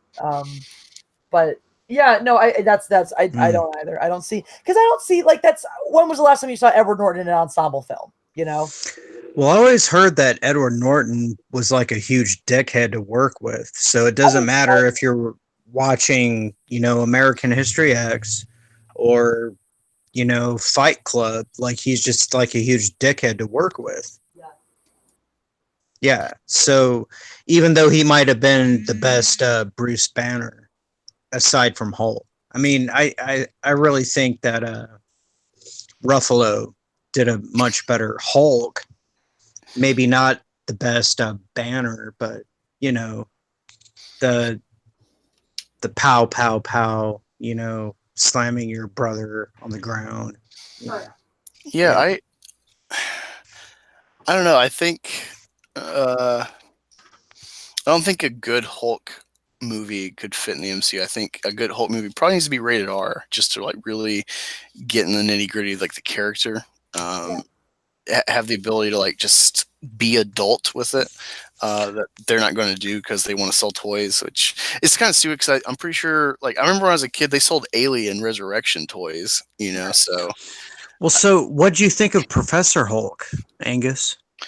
He fit the plot, especially like, I don't know, it's 5 years later, so he's had plenty of time to like control it, so I was fine with it. It was kind of a dumb joke or like shtick, but I don't know. I was fine with it for Endgame. I definitely wanted to see.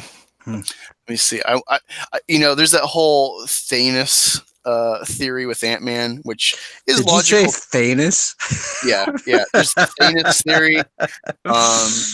With up the butt giant man. That makes sense given the power set of Ant-Man and he can sneak around.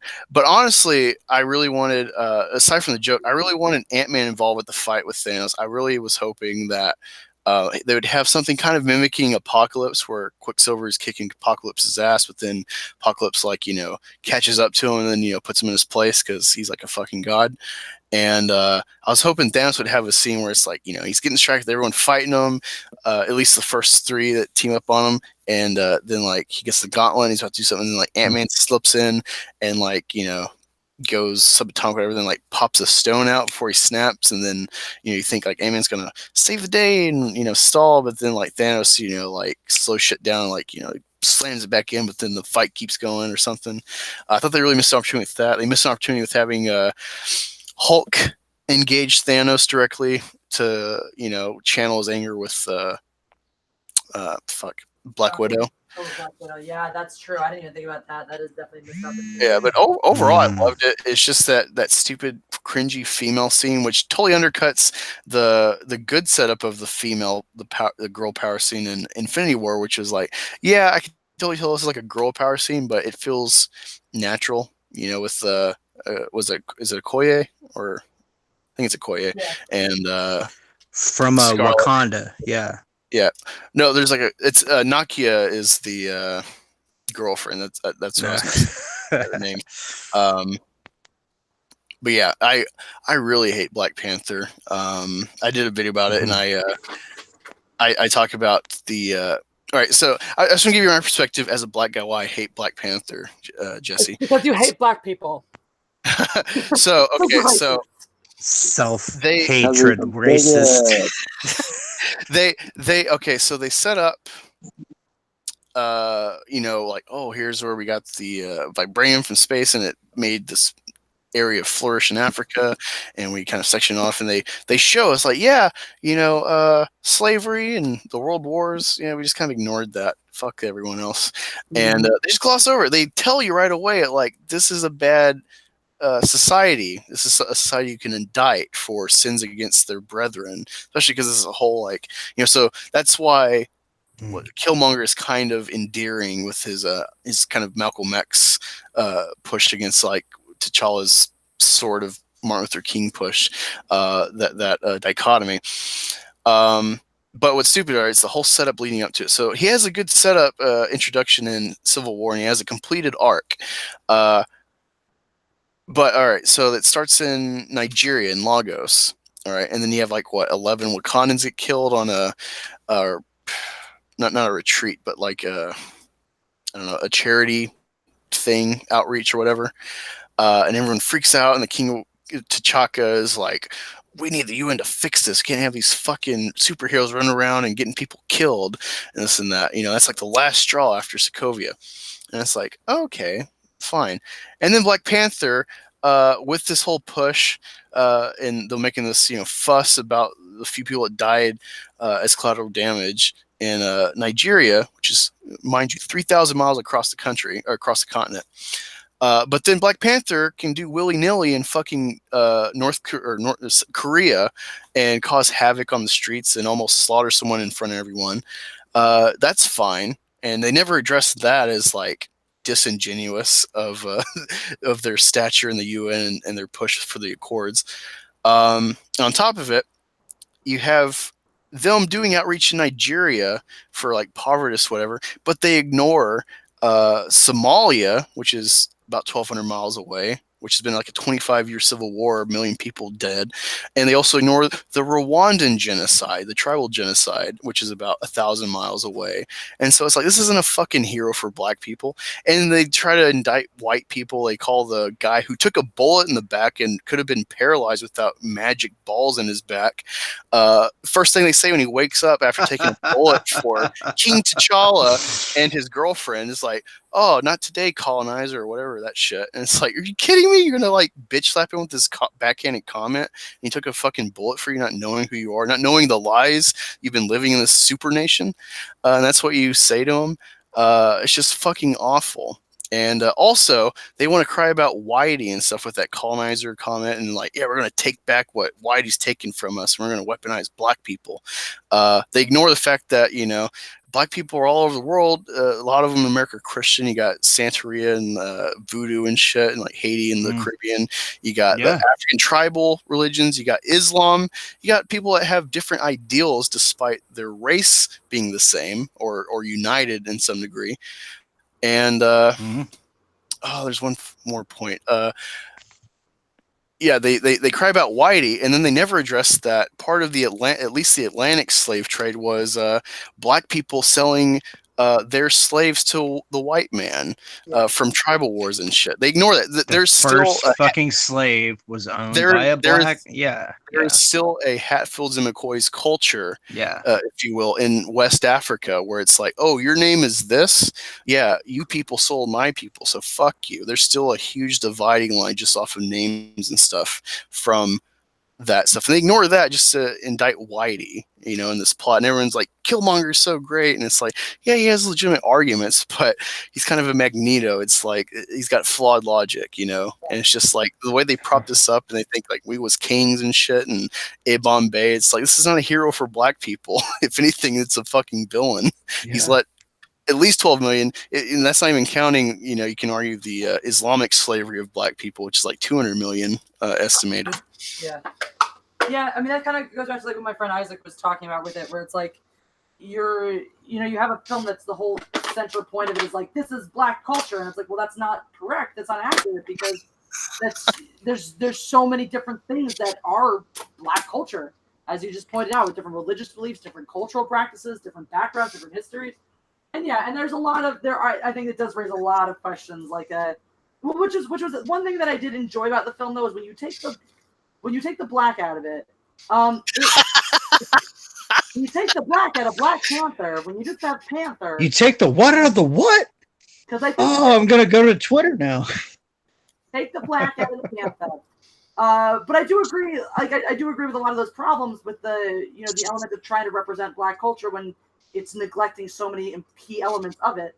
But you also, when you take away from that's where it fails as a movie, is it can't do both things, right? It can't be this black superhero movie that's all about that culture and that point of view, while also trying to make a larger commentary on isolationism, which is where the movie's strength lied. I thought was the commentary that it was able to make on isolationism, on nationalism. I thought those were very good commentaries and very well structured, but it definitely gets lost amidst the rest of it, the color commentary, if you will.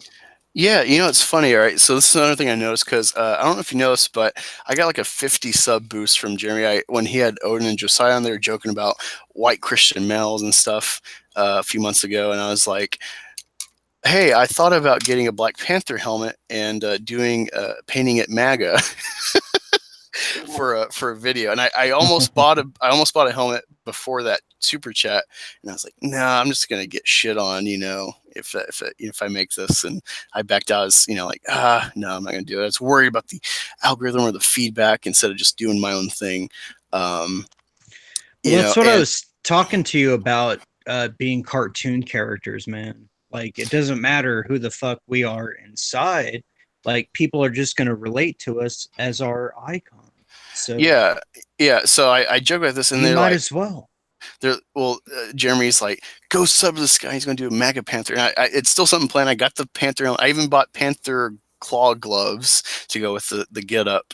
So it is something in the works, but I need to rewatch it again to really make a script for movie appropriate jokes to lead up to the MAGA Panther. What's funny is this applies, round this out.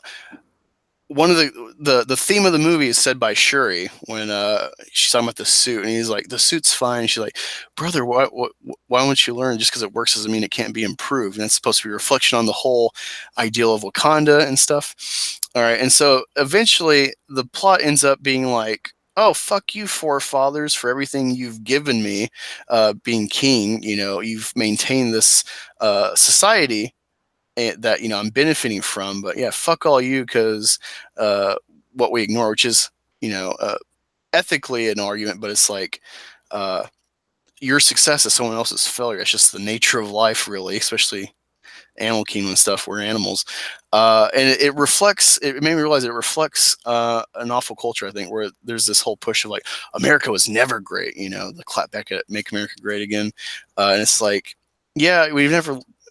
We're always coming short to our ideals, but we're always striving for those ideals. That's why we have discourse in government, to try to fulfill what the founding fathers set up. And the fact that there's kind of this subtle narrative of that reflects that. It's just like, it's, and the other thing that's stupid too is they open themselves up in the UN. They're like, yeah, we're going to reveal ourselves. We're, hey, you thought we were some backwoods tribal land just in the Ilemi Triangle. We're actually a super nation with space age technology. We could have been helping everyone around us and solving tribal disputes and shit, stopping slaughter based on, tribal divides.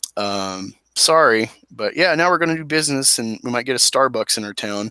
And it's like, you realize everyone's going to flood this fucking nation and, for reparations. There's this whole reparations narrative subtly in the story. And it's like, you don't think all your African brothers are not going to want reparations for all the slaughter you've allowed with your technology? You could have, been a force to stop this. You could have been keepers of the peace for the whole fucking. And that's the other thing that doesn't make sense is like, if you have the technology, why would you stop in the Elimi Triangle? Why don't you spread out like the Roman Empire and create peace that you see fit for the world? Like, it's just it ends up being stupid the way they set it up, and it's just like I can't unsee it. I can't. There's things I enjoy, like the suit's cool, got the power thing, but it's just I fucking hate it, especially the political narrative and the way it's very disingenuous and short-sighted.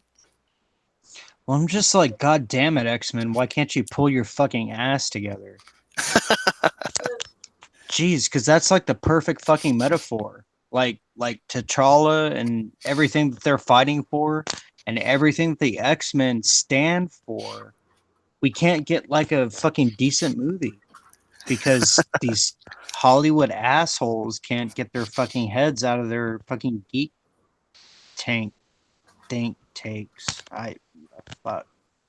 It's funny. Flaming TP says, "Get magic balls in your back. Don't worry, it's not gay." Yeah. That's all on you, Angus. Flaming TP, he's a great person in the chat. Yeah. Everyone in the chat's great. Last night, actually. Sorry, what was that? TP was on my live stream last night. Nice. Yeah, he's a cool dude. He's just starting up, so he actually is just starting to put out his own content now. He's doing some video game walkthroughs. He did a Godzilla review. So he's starting to put out content. So enjoy him. Go sub for Flaming TP.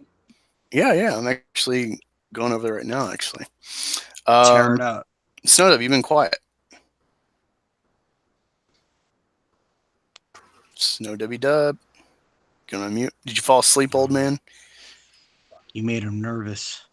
What are you doing, Angus? Well, he is. Jessi. He's a snowman. Me? What happened? What'd I do? You made him nervous. Oh. No, I didn't mean to do that. Yeah, I can't unmute him, so I don't know what's going on. Is he taking a crap? He probably is. Who knows? So. Guys, I am going to have to get going, though. No, yeah, I was going to wrap this up. I appreciate about- you coming out and hanging out with us. Oh, it was a pleasure. It was absolutely a blast. I'm getting ready to go host an open mic, a comedy open mic. And then I wake up at like 2:45 in the morning and go hike an 18-mile mountain. So That's a pretty horse, Jessi. What's that horse's name? Like, how do you know that? He's Rocky. He's dead now. He was my horse. Oh, sorry. Yeah. Fuck, I feel like a my dickhead. camp horse for a long time as a kid, and I loved the crap out of him. Yeah. But I don't know if this is just someone trolling, but I got JD in here says Jessi is a false flagging racist, man hating piece of poo. Oh, good. That's nice. That's actually all of those words describe me. So that's good. I'm glad that people recognize that. Well, she came on a channel hosted by an Angus of color, so yeah, clearly that's me. And can I ask you one more thing? Like before, I know you do like a sword play. Have you ever trained hand to hand? Yeah, I do Krav Maga. Krav Maga. Yeah, that's Israeli. So, yes, it is. All right. Yep. Look it up. Look it up, chat. Yeah. So it's that's really cool. It's a lot of fun. It's very just violent. It is. That's why I like it. Yeah. Oh yeah. Yeah.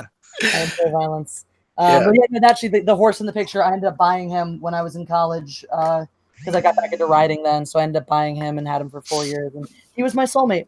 He was 100% my soulmate. And now he's dead. Okay. So, shit happens. Well, no, he's resting in your mansion at Valhalla. So come on. He's waiting for Rainbow Brute to come out.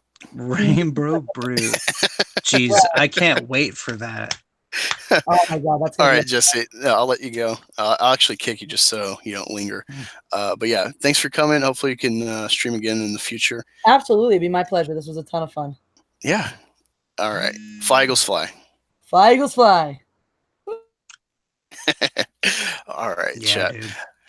Just in the chat really quick before we go, funny toxic masculinity says, that's one thing that pisses me off, and is a Chinese man duct taped himself to a broken propeller of a boat and crossed the Pacific and got sent back by immigration, and Mexicans walked through. Yeah. Shit. Cyborg Valkyrie says, that's why Wakanda had to build a wall. Talking about the other African nations seeking reparations.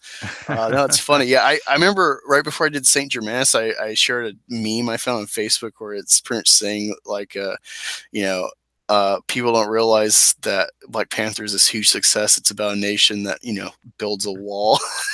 This is when like the build the wall and the Mexicans and stuff, the caravan was a big thing. The Venezuelan caravan.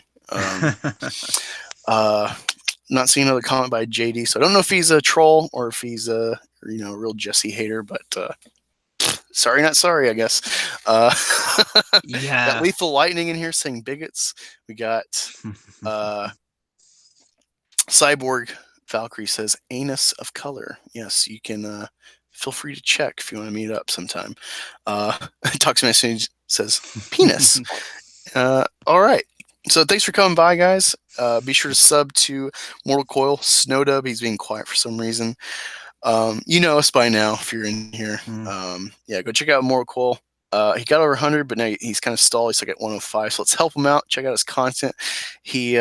Thank you. He does a lot of good work trying to show you the deeper meaning of stuff in pop culture. It's not just popcorn bullshit, and I appreciate that, and I want to see him succeed and get to my level and get beyond, get to Milestones and High Council level.